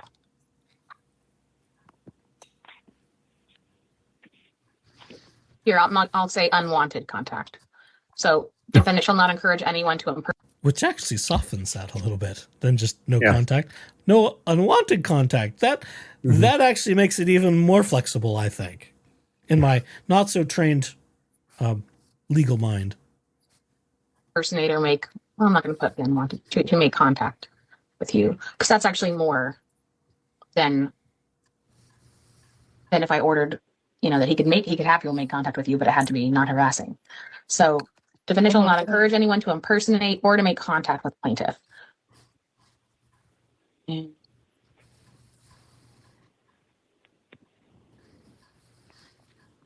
Okay, so the order will not be in effect until it's actually served. You'll have to have it served on him. That will, you'll get an email later today, which will give a little bit more instruction about how to go about doing that.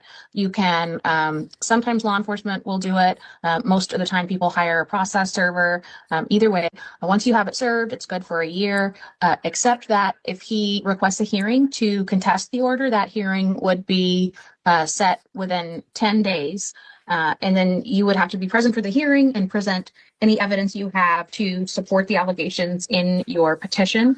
You would have to prove by what's called preponderance of the evidence, meaning it's more likely than not that the allegations in your petition are true and correct in order for the order to continue. If you weren't able to prove that, then your order would be dismissed. All of that makes sense? Yes, it does. Thank you so much. Sure. Okay. So now it also could be that if it could be that this is something, this could be more fodder, right? If someone's Right. posting online Right, about right. you, this could just be more fodder, just so you know. Uh-huh. Um, Uh-huh. but okay. So I'll sign the order. And like I said, you'll receive information about service. Is there anything else for today, or do you have any other questions? I don't, but thank you so much. I really appreciate it. All right, you're welcome. Have a good rest of your day. Okay, thanks. You too. Bye. Thank you. Bye-bye. Schnitzel Ninja. Do we get the closing thing? Schnitzel There it is. Okay, it's done now. Thanks again to God Schnitzel damn. for that thing. So, because cousin Alex has just walked in, thanks so much. You may be lucky number 1001 too, cousin Alex. So yes, what we're listening to, or what we just finished, was the ex parte hearing of Laura Owens with Commissioner Lindsay Coates to get her injunction against HeyRob. So that's what all that was. And as we were saying earlier, she wasn't really there, but she did it anyhow, so, seemingly reluctantly. It's like, okay, well, I'll sign this. Okay, can't have unwanted contact, can't impersonate you, whatever. Whatever. He can request a hearing, blah, blah, blah, blah. Next, please. I'm going to skip this little form other than to show it really quickly. That was a much better explanation than my snarky answer in chat of what we were listening to. Well, I mean, it kind of is a kangaroo hearing. Yeah. Because it's one-sided. Absolutely she gets to claim ridiculous. anything she wants in the petition. And then they have to wait until he has a contested hearing to fight it. And I don't know what the statute of limitations is. I mean, God forbid someone be served an injunction and they go out of the country and then, oh, whoops, sorry, it's permanent. You missed your deadline. I don't know how that quite works. There may be a whole period of time where you can have a contested hearing throughout the duration of it for 1 year. I don't know. See, more stuff to ask a legal mind. So this is what we already know, this little piece of paper here. This is the ruling of the court. This is just the short form checkbox thing. And all it does is affirm what was already said. They both appeared. The injunction against harassment as listed as it was originally ordered remains in effect. And it was signed by Commissioner Lindsay Coates. Now let's get to her actual written ruling, because this is where I was spinning my wheels like crazy and why I was doing a slow burn. Because we know they had a hearing. We know Rob was there with his attorney. We know Laura was there with Dingus. And this is what she wrote. So Lindsay Coates, Laura Owens v. HeyRob, represented by Matt Kelly, Laura Owens represented by David S. Gingras. The under advisement ruling. At the request of defendant HeyRob, an evidentiary hearing was conducted on February 26. That was, last Friday, I think? Whereby defendant HeyRob sought to quash the injunction against harassment issued on January 20 in favor of plaintiff Owens. Defendant HeyRob did not present any evidence during the hearing, though, through counsel, he cross-examined plaintiff. Plaintiff was the only witness that testified. The parties stipulated that plaintiff was a litigant in a separate matter involving a person that appeared on The Bachelor, a television series. See, we cannot let go. We've got our dirty little clutches in trying to get find a fame way. off mentioning The Bachelor. Oh, we got to we have to always mention it. Mm-hmm. Yeah. Gag me. Yeah. She's never going to let go of that. Not unless she's Of in course prison not. for a while. And even then. Even then, I don't think she's going to let go of anything until she's in prison for a good long time. That's my opinion.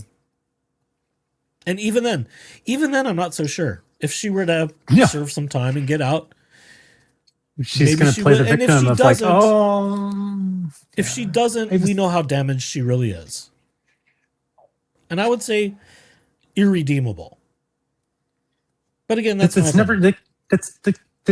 is the type of person that never lets that sort of thing go, so that they can, even if they do serve 15 years in prison or whatever, they're going to come out of it and like, I was prosecuted and I had to spend that because my time at The Bachelor, and she's always going to try. This is the personality type. always has to try and boost their social cred to make it seem like there's somebody more important. Yeah. Oh, thanks for joining us, Disney Babe 76. Coming in late, but catching you live once again. Well, thank you for being part of our 1K celebration that has occurred on this live. So welcome to the craziness in my little cubbyhole on the internet. Oh my God.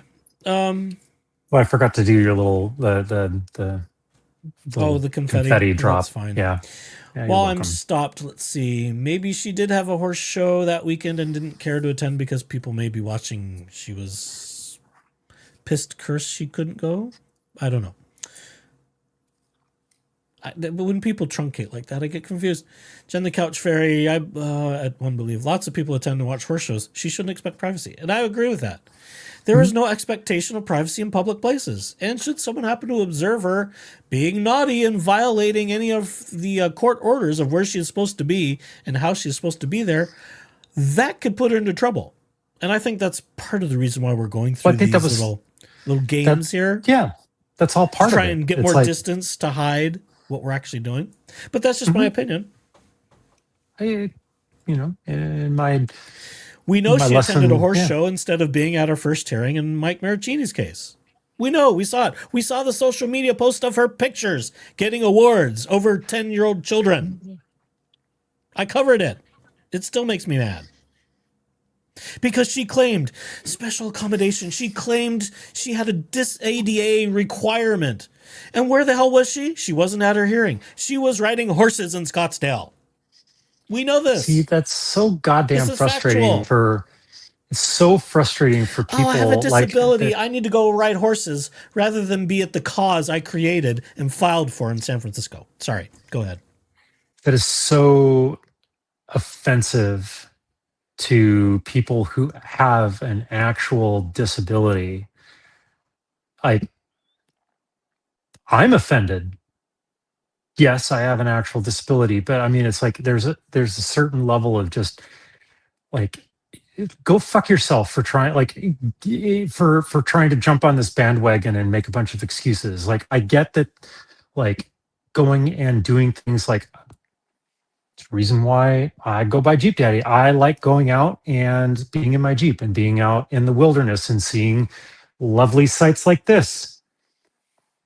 That does not, and it's good for my mental health, right? I will absolutely touch that grass. You have to do it.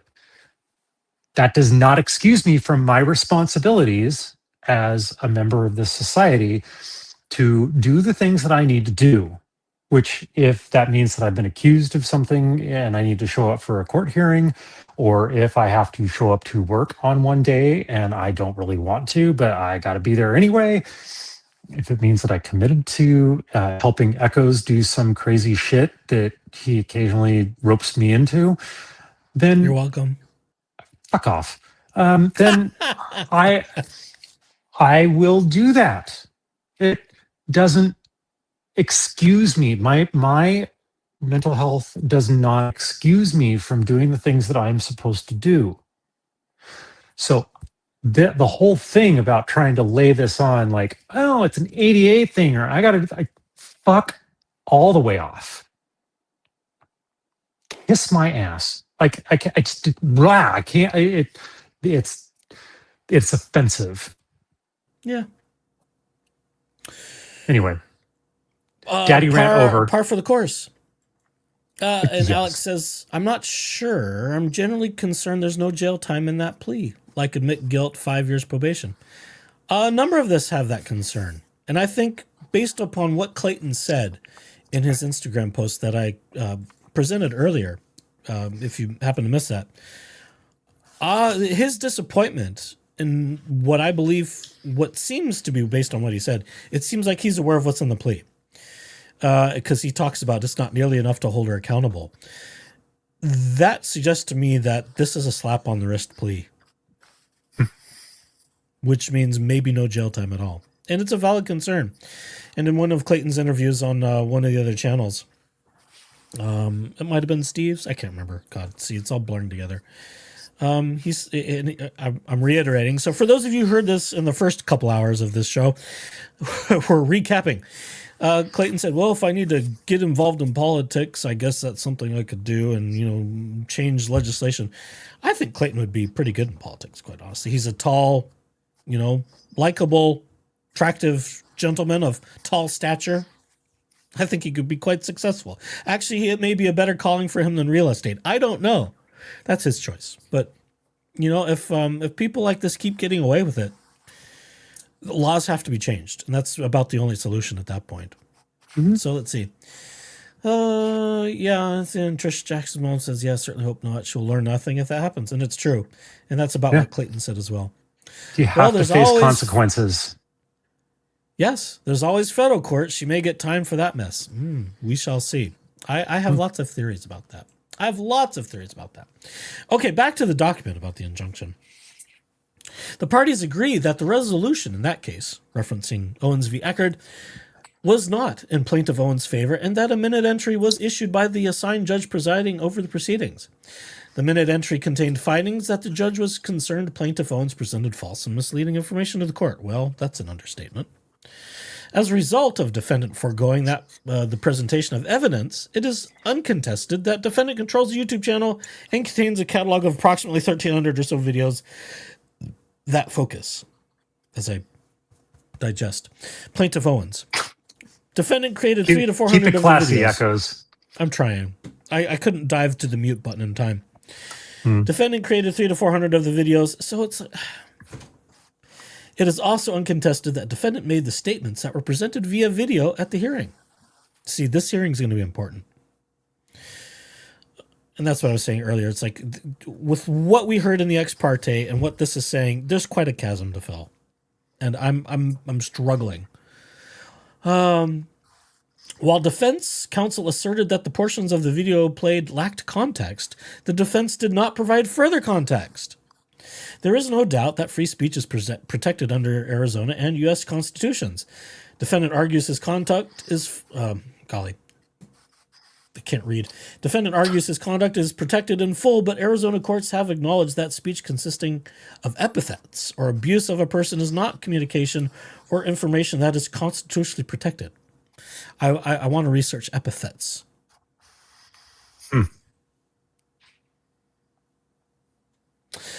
So there may be some nuance in Arizona law that wouldn't apply in other states, which is interesting to me. I may need to drop maybe that paragraph or some of these references into the chat GPTs and see what it comes up with. Let's see, is not communication or information that is constitutionally protected, State v. Brown, etc.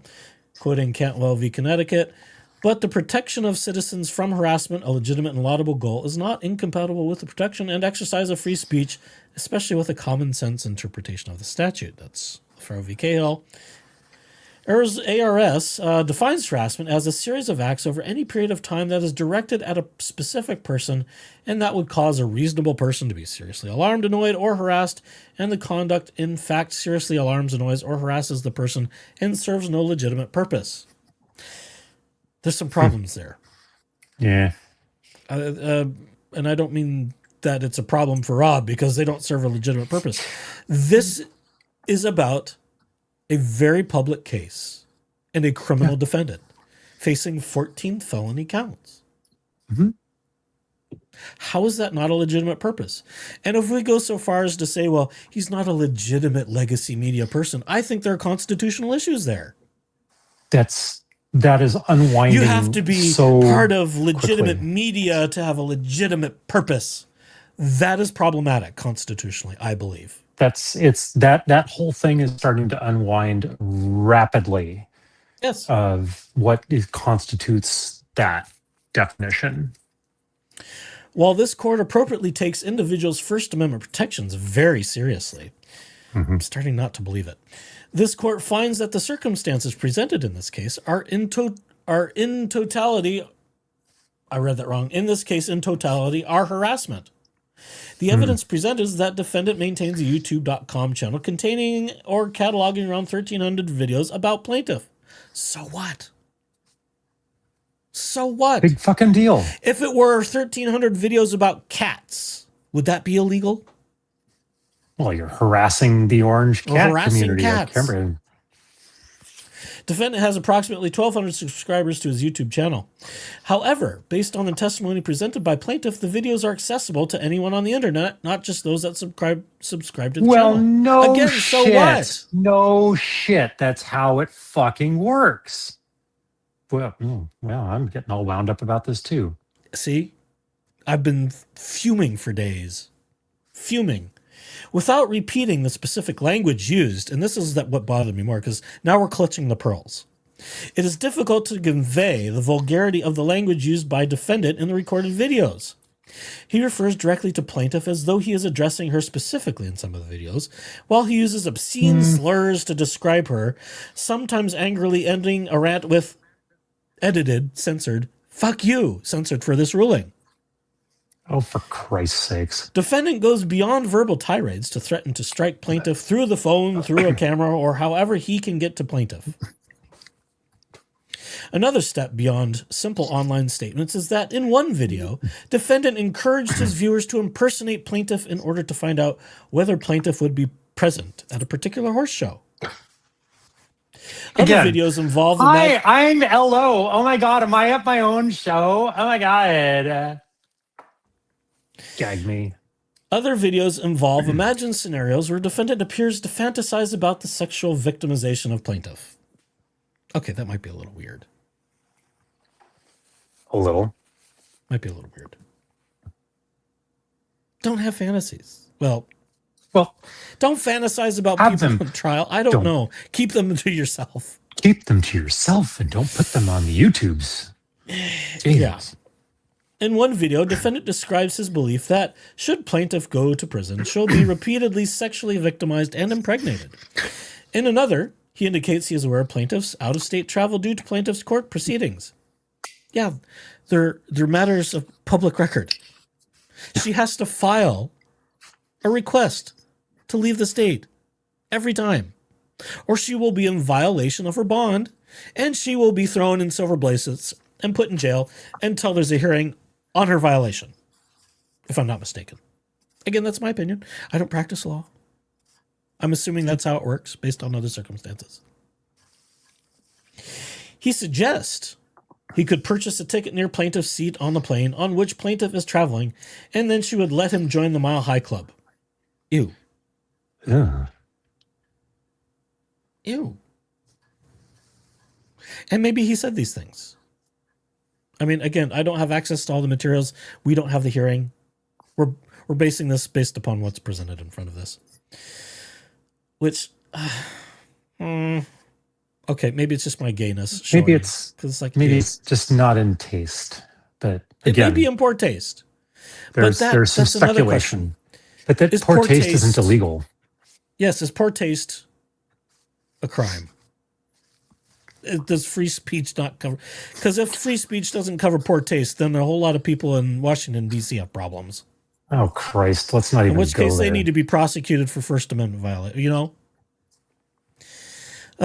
IB is out. Thanks for joining us. Great to see you, IB. Thanks so much. Yes. I know it's super late for you, so thanks so much for staying up. We're exceeding the 3-hour mark, so this will be the last thing we can. Christ almighty. Well, that's my fault for joining you late. You probably be done by now. But that's okay. I don't care. Because out of everything, this is where I wanted you the most. Was in this whole thing. Because you've got a good sort of free speech mind, I think. Maybe I'm wrong. Maybe I'm delusional. Maybe I am. I have no idea. Whatever. The above are examples of the evidence presented and not intended to be all-inclusive. The language used in the videos is often crude, sexual, and violent. The sheer number of videos related to plaintiff is a factor in that it demonstrates defendant has a specific and targeted interest in plaintiff. Because she has a criminal case. And it's a bizarre case because it started out with pregnancy fraud. She brought it on herself. How can you not have an interest in this case? I just don't understand this.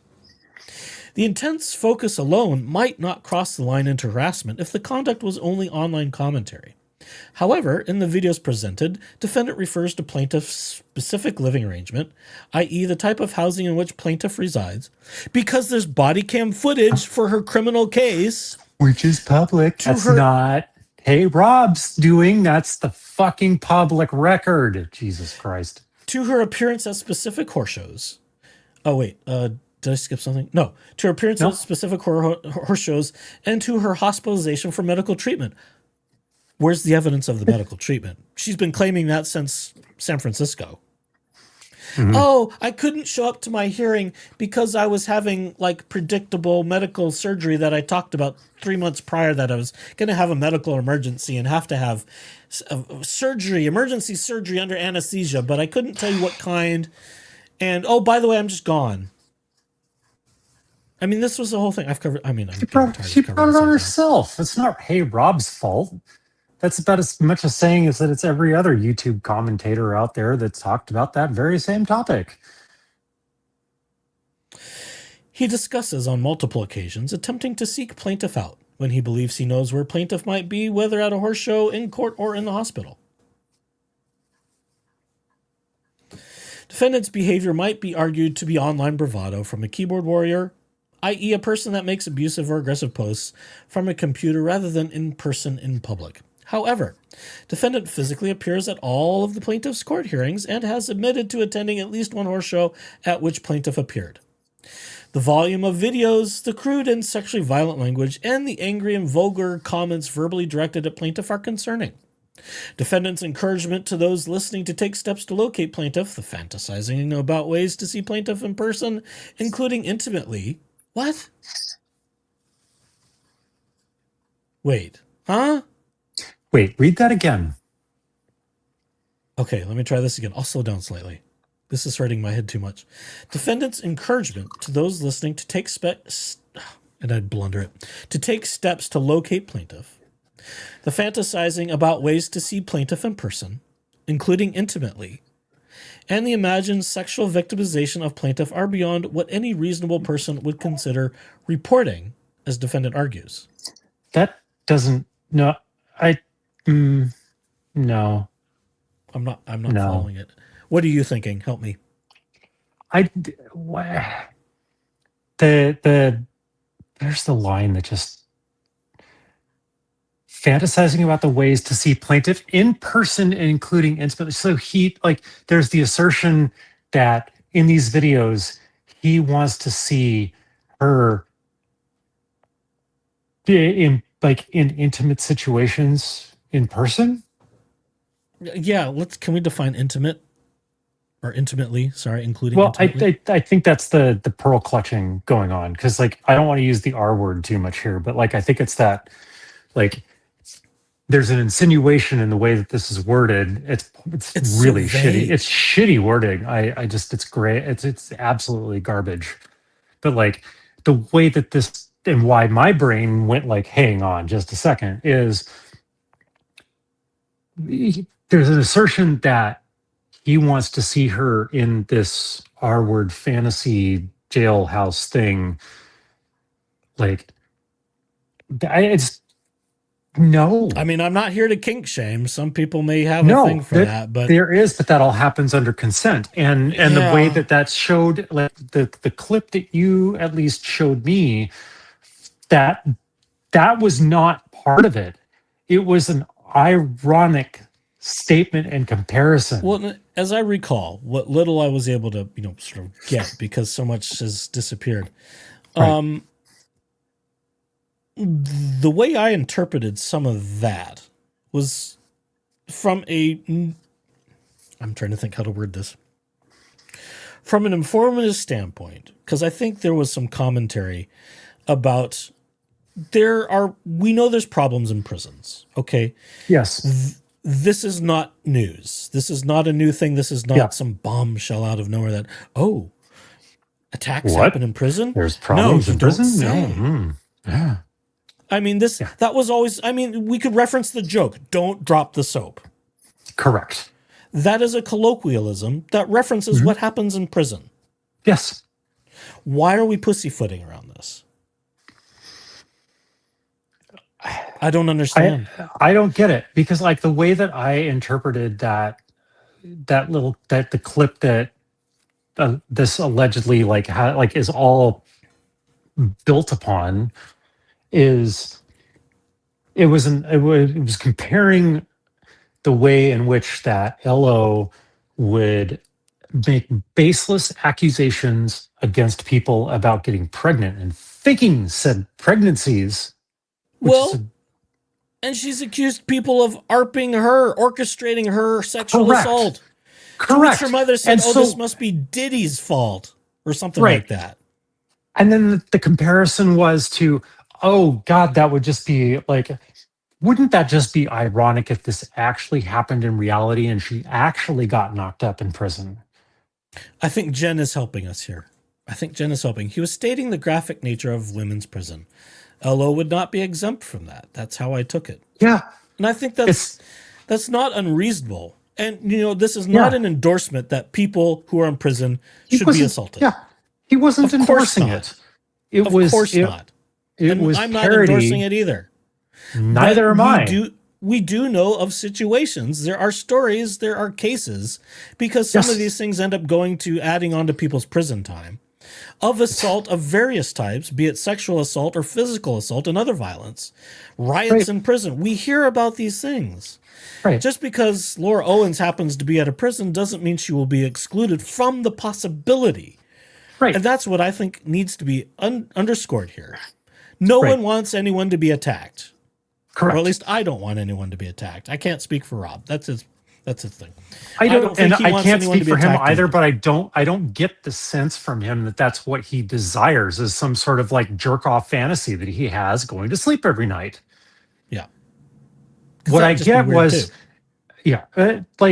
well, again, don't kink shame, but don't kink shame.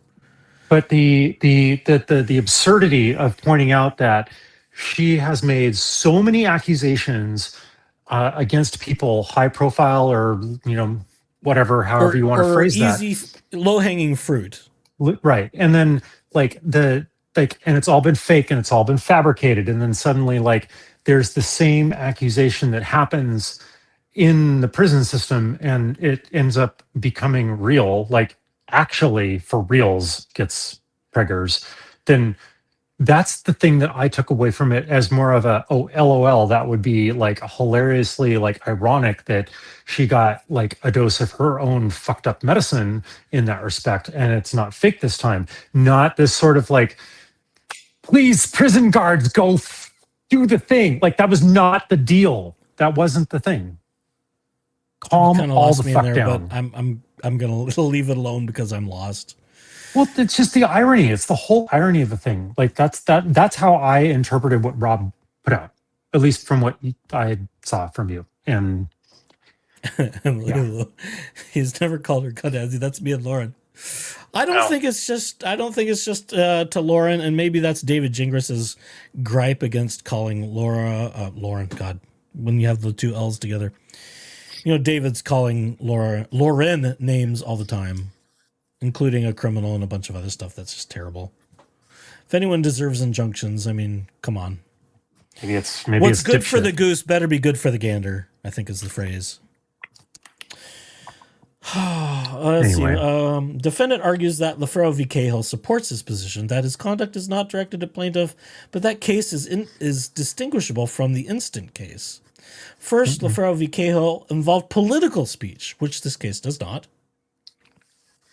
Maybe. Second, LaFaro did not involve the volume of conduct or posts to the internet. I don't see how that's relevant. We would have to look at LaFaro v. Cahill. And what year was that? 2002? 2002. The internet wasn't. The internet wasn't as prevalent as it was in 2020. There was no YouTube in 2002. LaFaro involved statements at an event at a library rather than events posted online. Okay, then it wasn't a good case for reference, which are there to be watched and rewatched again and again. Big fucking deal. Posting in the ways that defendant has about plaintiff in a violent and sexual manner, the repetitive nature of his conduct, and defendant's practice of physically appearing at a location, i.e. court, when he knows plaintiff will be there, causes plaintiff to feel alarm, per plaintiff's testimony and what the court interpreted as fear during plaintiff's testimony. Well, then she pulled one over on this court too. Yep. Because in all these times, nothing happened. They were there in the room together, nothing happened. The court finds this to be reasonable given the language and behavior of defendant. The court is not persuaded by defendant's argument that his conduct has a legitimate purpose due to public interest in plaintiff's criminal and civil cases. I think there's a problem with that. Mm-hmm. Okay, some of it's in poor taste. One could make that argument. Yes. Is that poor taste illegal, like we were saying earlier? Poor taste is not, by its own self, in my less than humble and uneducated non-lawyer opinion. Legal opinion. An allegation poor taste is not illegal. Poor taste is not illegal. Oh boy. An allegation that someone has committed a crime does not open that person up to being terrorized by others. Okay, this has changed. Terrorized? So now we're escalating the language already. Yes. If one posts or curates a selection of 1,300 videos about another person, the poster must know that pushing that much content about a person out to the internet will likely one day come to the attention of the targeted person. I have a problem with that statement. Mm-hmm. In fact, it appears that that thought has crossed defendant's mind. Mm-hmm. Because we've learned in the history of this case that Laura Owens is seeking this out. She said so. She's published that. As noted before, he directs comments at plaintiff as though he is speaking to her, referring to her as you in more than one of the videos presented as evidence. For the reasons listed above, it's ordered defendant's motion to quash is denied. It's further ordered denying plaintiff's oral request that defendant be forbidden from appearing at plaintiff's court hearings to observe proceedings. Pardon me. It's that time of night. God, still keeping it classy. Still Echoes. keeping it classy. Let me finish this and then I'll insert some more. Yeah. Further ordered, rather than entirely excluding defendant from appearing to observe court proceedings, defendant shall stay at least 10 yards away from plaintiff. I find it funny we use yards. From plaintiff if he chooses to attend plaintiff's court hearings. Further ordered, plaintiff may submit affidavit regarding plaintiff's reasonable attorney fees and costs issued and filed hearing order. And that's the end of it. Good God. There's a lot of problematic stuff here, I think. Yeah, at least this order is pretty feckless, all things considered, though. Yeah. It's like, stay away from her, don't contact her. Don't, stay away from her if you go to court. But yet we're making all of these statements how it's terrorism and what the hell? I don't, that kind of caught me a little bit surprised, to be honest. Like, really? So anyone intensely focusing on a case is committing terrorism now? This is insane. Well, if that's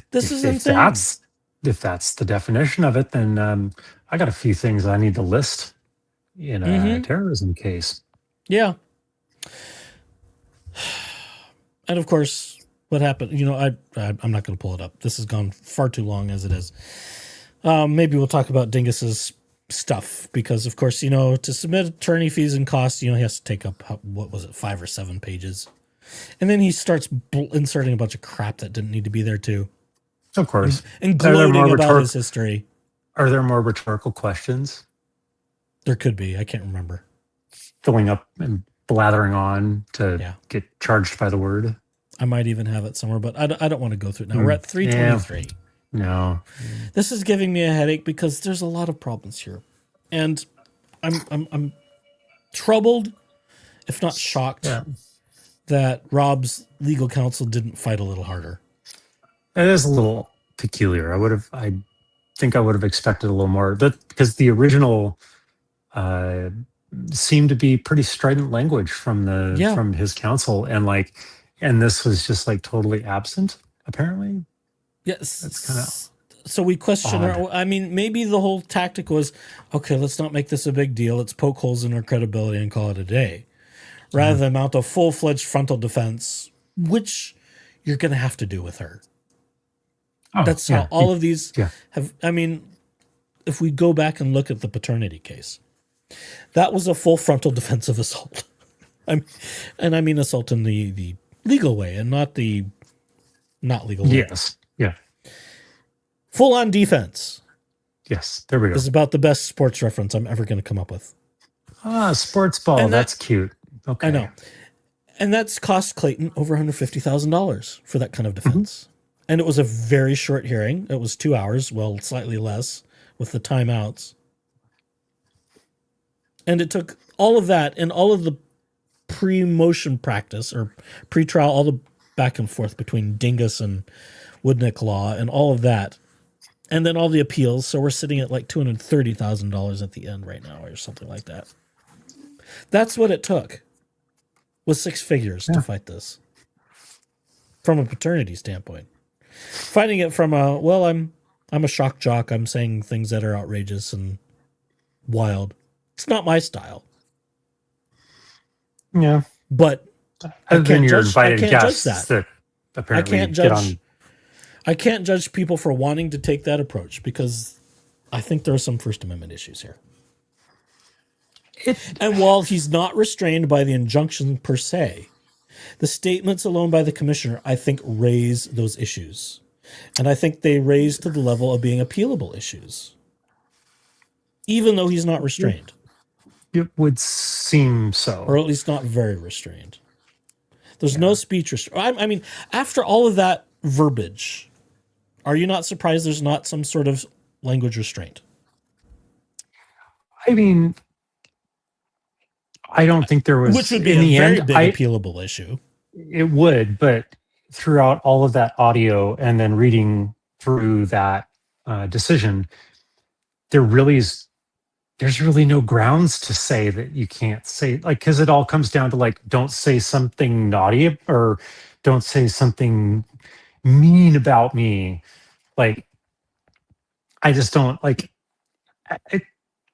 my disagreements with the way that the commissioner handled a couple things in there. But at least there wasn't some sort of ruling about you can't say anything, mean about LO on your channel. So I'm not actually that surprised that there wasn't something about that because that stands to reason. Yeah. We're making such a big point out of it. And it's not an admonishment from the court of, okay, you need to clean up your language. It's LO tried. Oh yeah. But the commissioner, made. to her credit, the commissioner didn't buy into it. Right. So this is why I'm really struggling with this whole injunction thing. I How think we it got was from maybe just that in the ex appeasement. parte to this, unless there was just not good representation for defense. Maybe not. I really don't like the whole terrorized thing. Like I have an Her allergy seeking to out what people say about her very public criminal case and the stuff that has preceded, including Owens v. Eckerd, Owens v. Gillespie, Owens v. Maricini, and others, and business owners and other content creators cannot be excluded. Yeah. It is part of the continuation or the continuum that has led her to where she is now facing 14 felonies. These things are not isolated incidents. They are all connected. And it drives me bonkers. Well, she's I'm pissed. This is I'm pissed. Well, one knows better than to piss off a gay. Especially when trapped in a small confined cubbyhole and What do we do? I'm gonna have to drag you out of that thing again at some point. I know. Well, there may be some trips we can plan. Probably go and do some craziness outside the cubbyhole. I am, to be absolutely clear, I am not a fan of stochastic terrorism. That is the same. You want to define that a little more clearly for those who don't follow? So, in short, layman's terms here, and please use the proper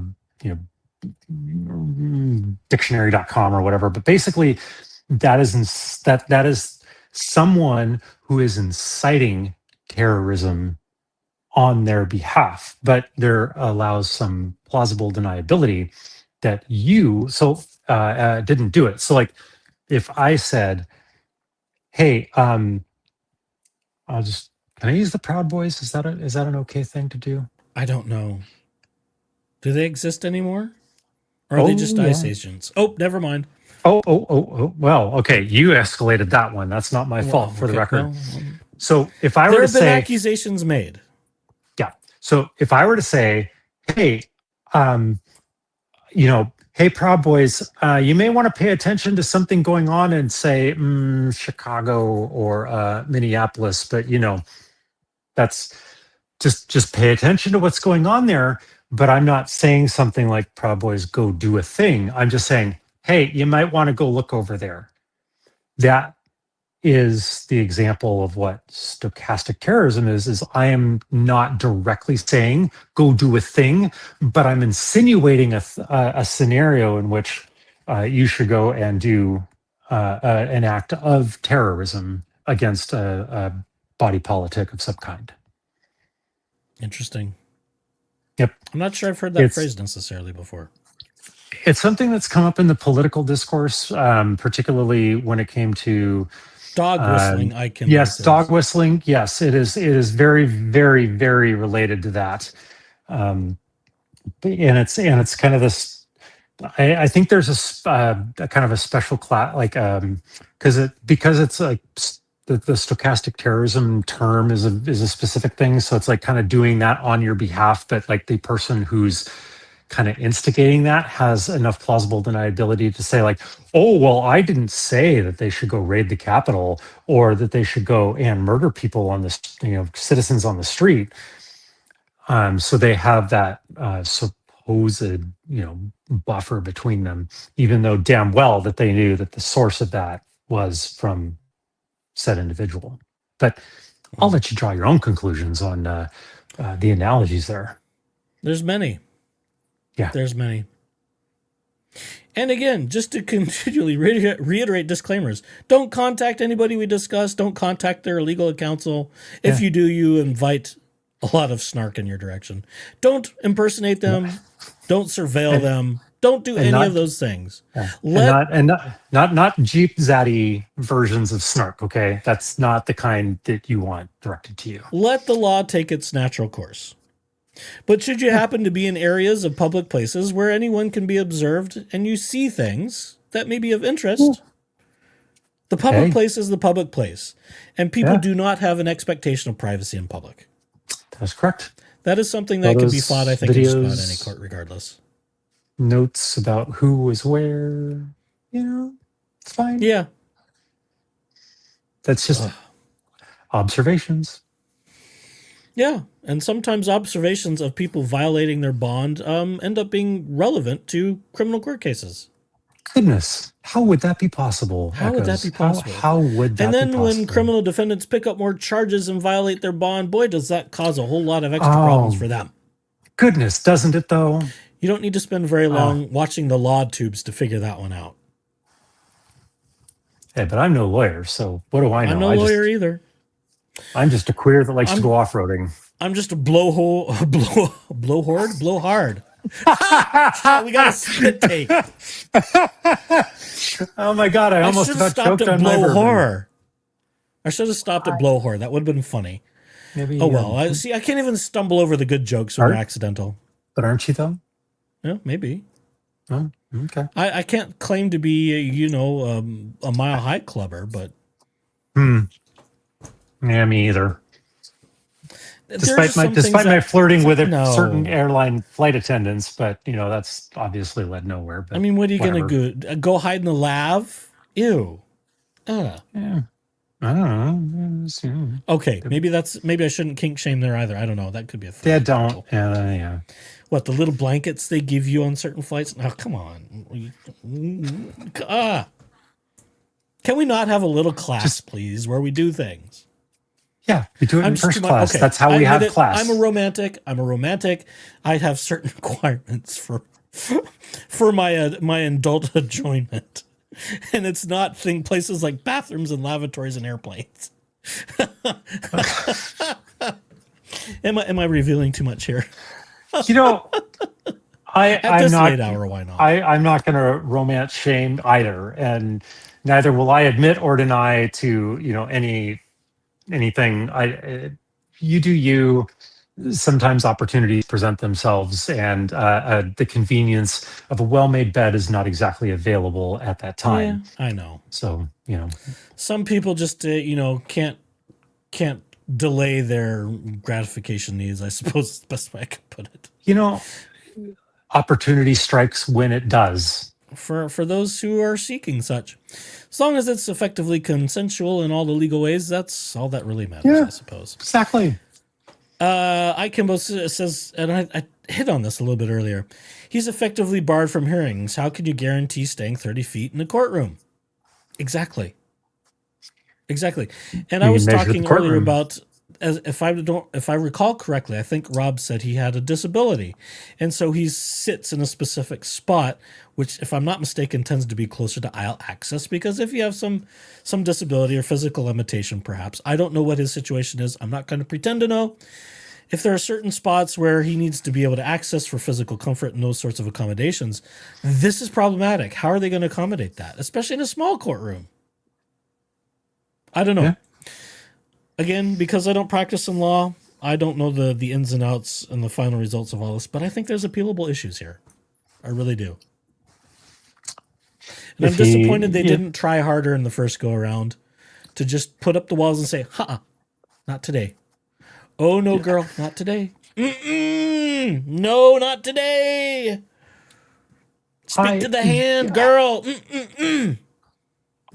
She should have stuck to, in my opinion, she should have stuck to her guns, like the commissioner, of that initial skepticism of, is this really harassment by the definition of the law? Because she wasn't there. It was obvious she was not there. Yeah. And then, well, okay, I'll sign it, and we'll just say, okay, can't contact you. You can't get to you. Yeah. It's not great, but honestly, it could have been a lot worse. Yeah, it could have. There could have been a lot more restrictions. So maybe that just means Rob hides in the corner somewhere or exits right before the case is like, or the, I don't know. They adjourn or something like that. I don't know. I don't know how all this works. Certainly don't share an elevator. No. Well, I mean, take the who stairs. wants to share an elevator anyway? Push the closed door button before anybody gets in there. Christ. No. Well, and if there were people, no, I wouldn't want, no. I wouldn't want to be sharing small, limited space and airspace with people who are on trial for any sort of crimes. I just wouldn't. There's at least cameras and all the... Well, not always. Not always. It depends. I'm not sure that every corner of every courthouse is equally covered. I certainly would not even entertain the thought unless I knew there were cameras everywhere watching every move. Well, make assumptions that there are, but also take your head and move it up and look. Look around. Yeah, it's not that difficult. And wait until you watch the IH hearing. Even more questions. Don't tell me there's something out already. Oh, if there is, okay, then that will have to be another day. Because that's the great divide between how this thing starts with the first hearing and then how things ended up with this ruling and the written form. I have questions. And I have concerns. And for anybody who is watching this live or in the replay crew or my delightful, co-host, I'm just a guest, but sure. Digital and privacy and security. These are vindictive people. Just mind your P's and Q's. Do smart things about making sure you protect yourself. Look for those cameras. Look for the places in which and how you post and where you post. And make smart choices about where and how far you share things. Because clearly they're coming after people who are trying to quote unquote slander them or harass them. Sorry, that's not the right word. But well, I mean, it sort of started as a slander, defamation, disposition, I think. Exactly. Oh, he's saying things I don't like about me. Oh, he's saying things that aren't true. He said this about me. That's right.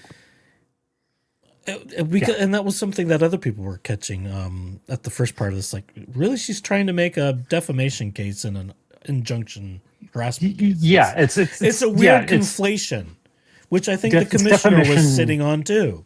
Yeah, like she was she was really onto it early, and kind of ignored that instinct because it's trying to make a slander / defamation case, but putting it into a harassment situation. Okay, Kimbo, you've given me more homework to do. Thank you. I'll go check that out. Echoes is not going Are to you sleep busy tonight tomorrow? because of that. I've got You're busy I tomorrow, got aren't day you? 2 of the security conference, but maybe in the evening. God. Oh God. Okay. Well, keep I don't me know if my posted liver on can handle your 2. schedule. I don't know if my liver can handle night 2, but we'll see. You'll just have to water it down. Put in some seltzer or something. I don't know. We'll see. Okay. Well, anyhow, God, should we wrap this damn thing up? Good God. That's We're gonna hit that's 4 up to you. hours. Oh God. I think I better. Setting some records.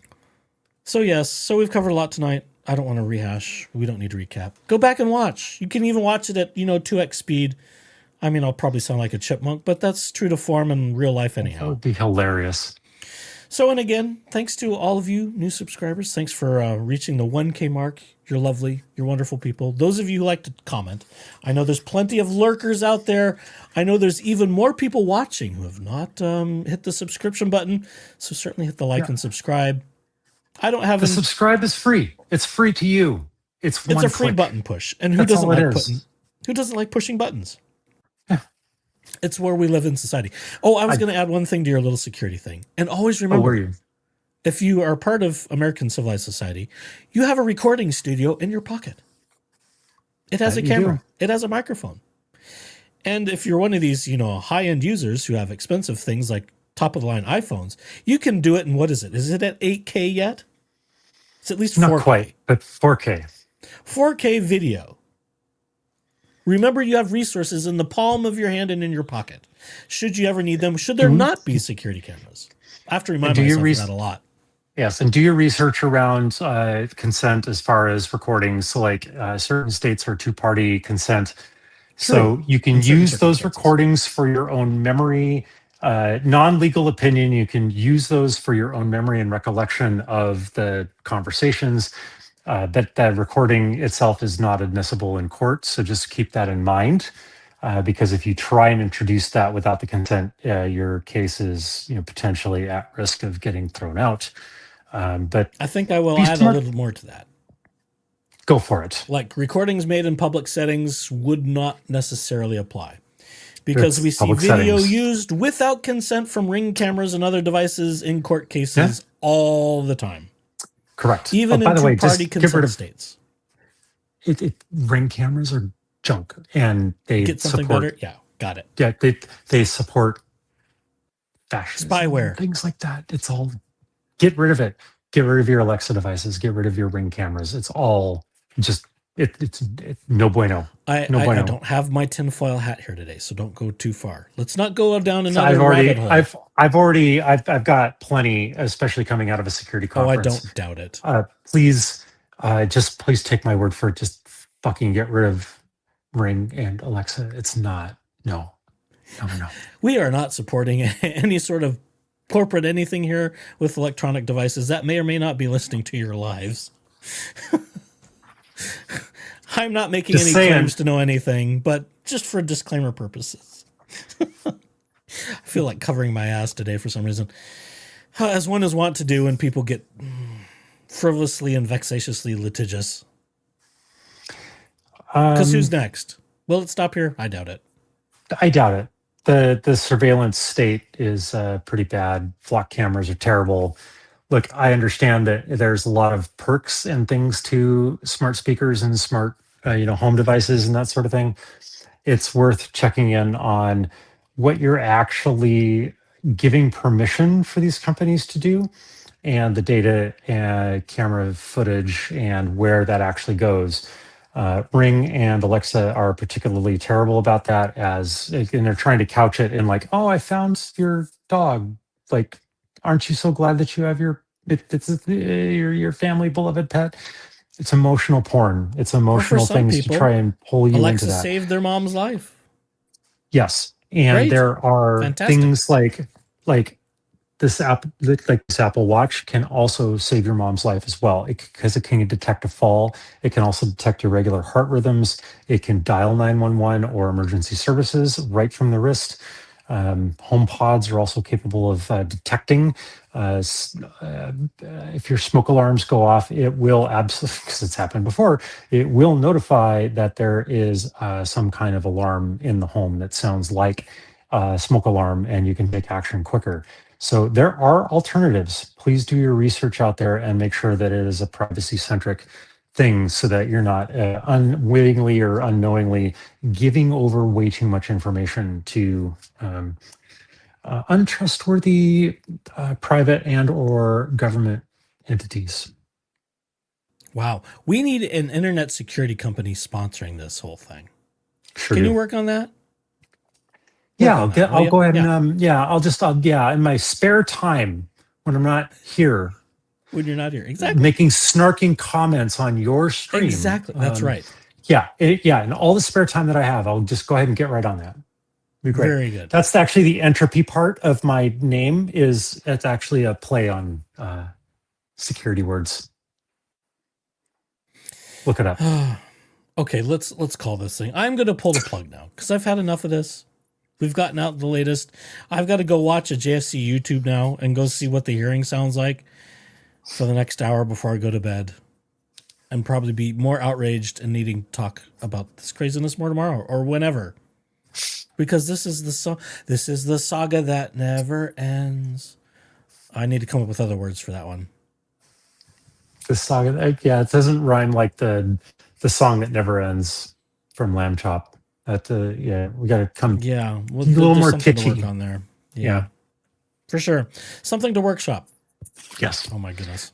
Thank you again for inviting me onto your stream, even though I just thanks totally for crashed showing it. up. Well, I threatened people that you might do an Omar and like have a conversation from your car or some such thing.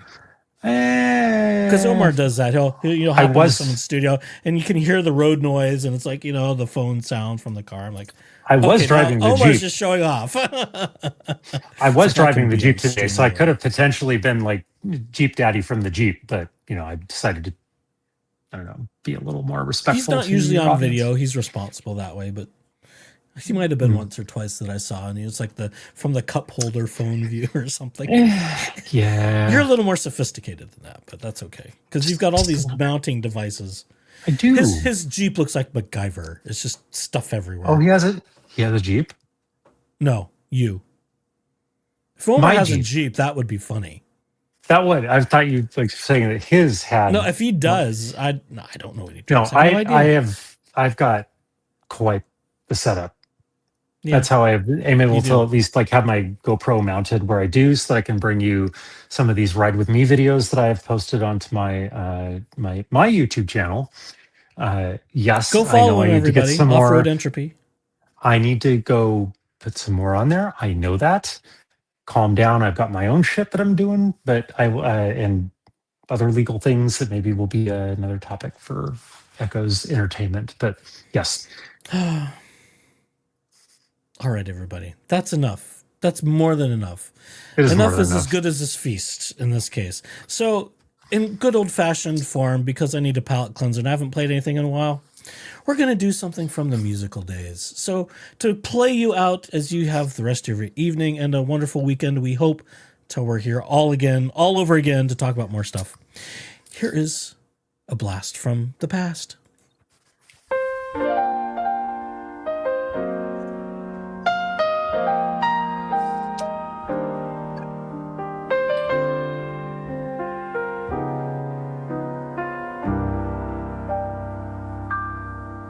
He struts in silk ties and courtroom deceit,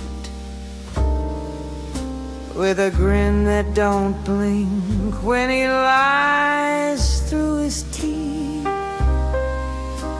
Once played the lawyer, now plays the fool. Got a taste for danger and bends every rule.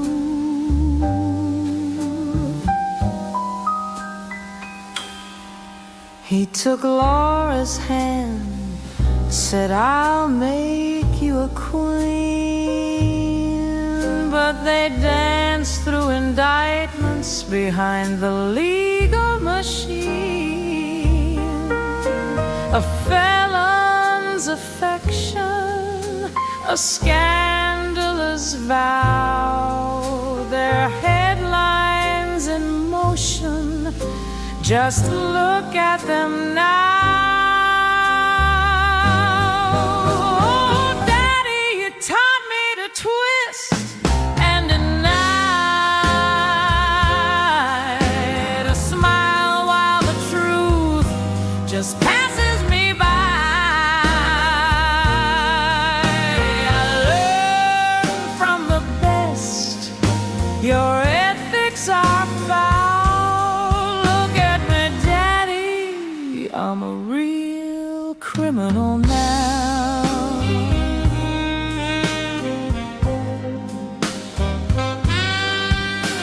His license got clipped, just a slap on the wrist. He's kissed more subpoenas than lips he's missed.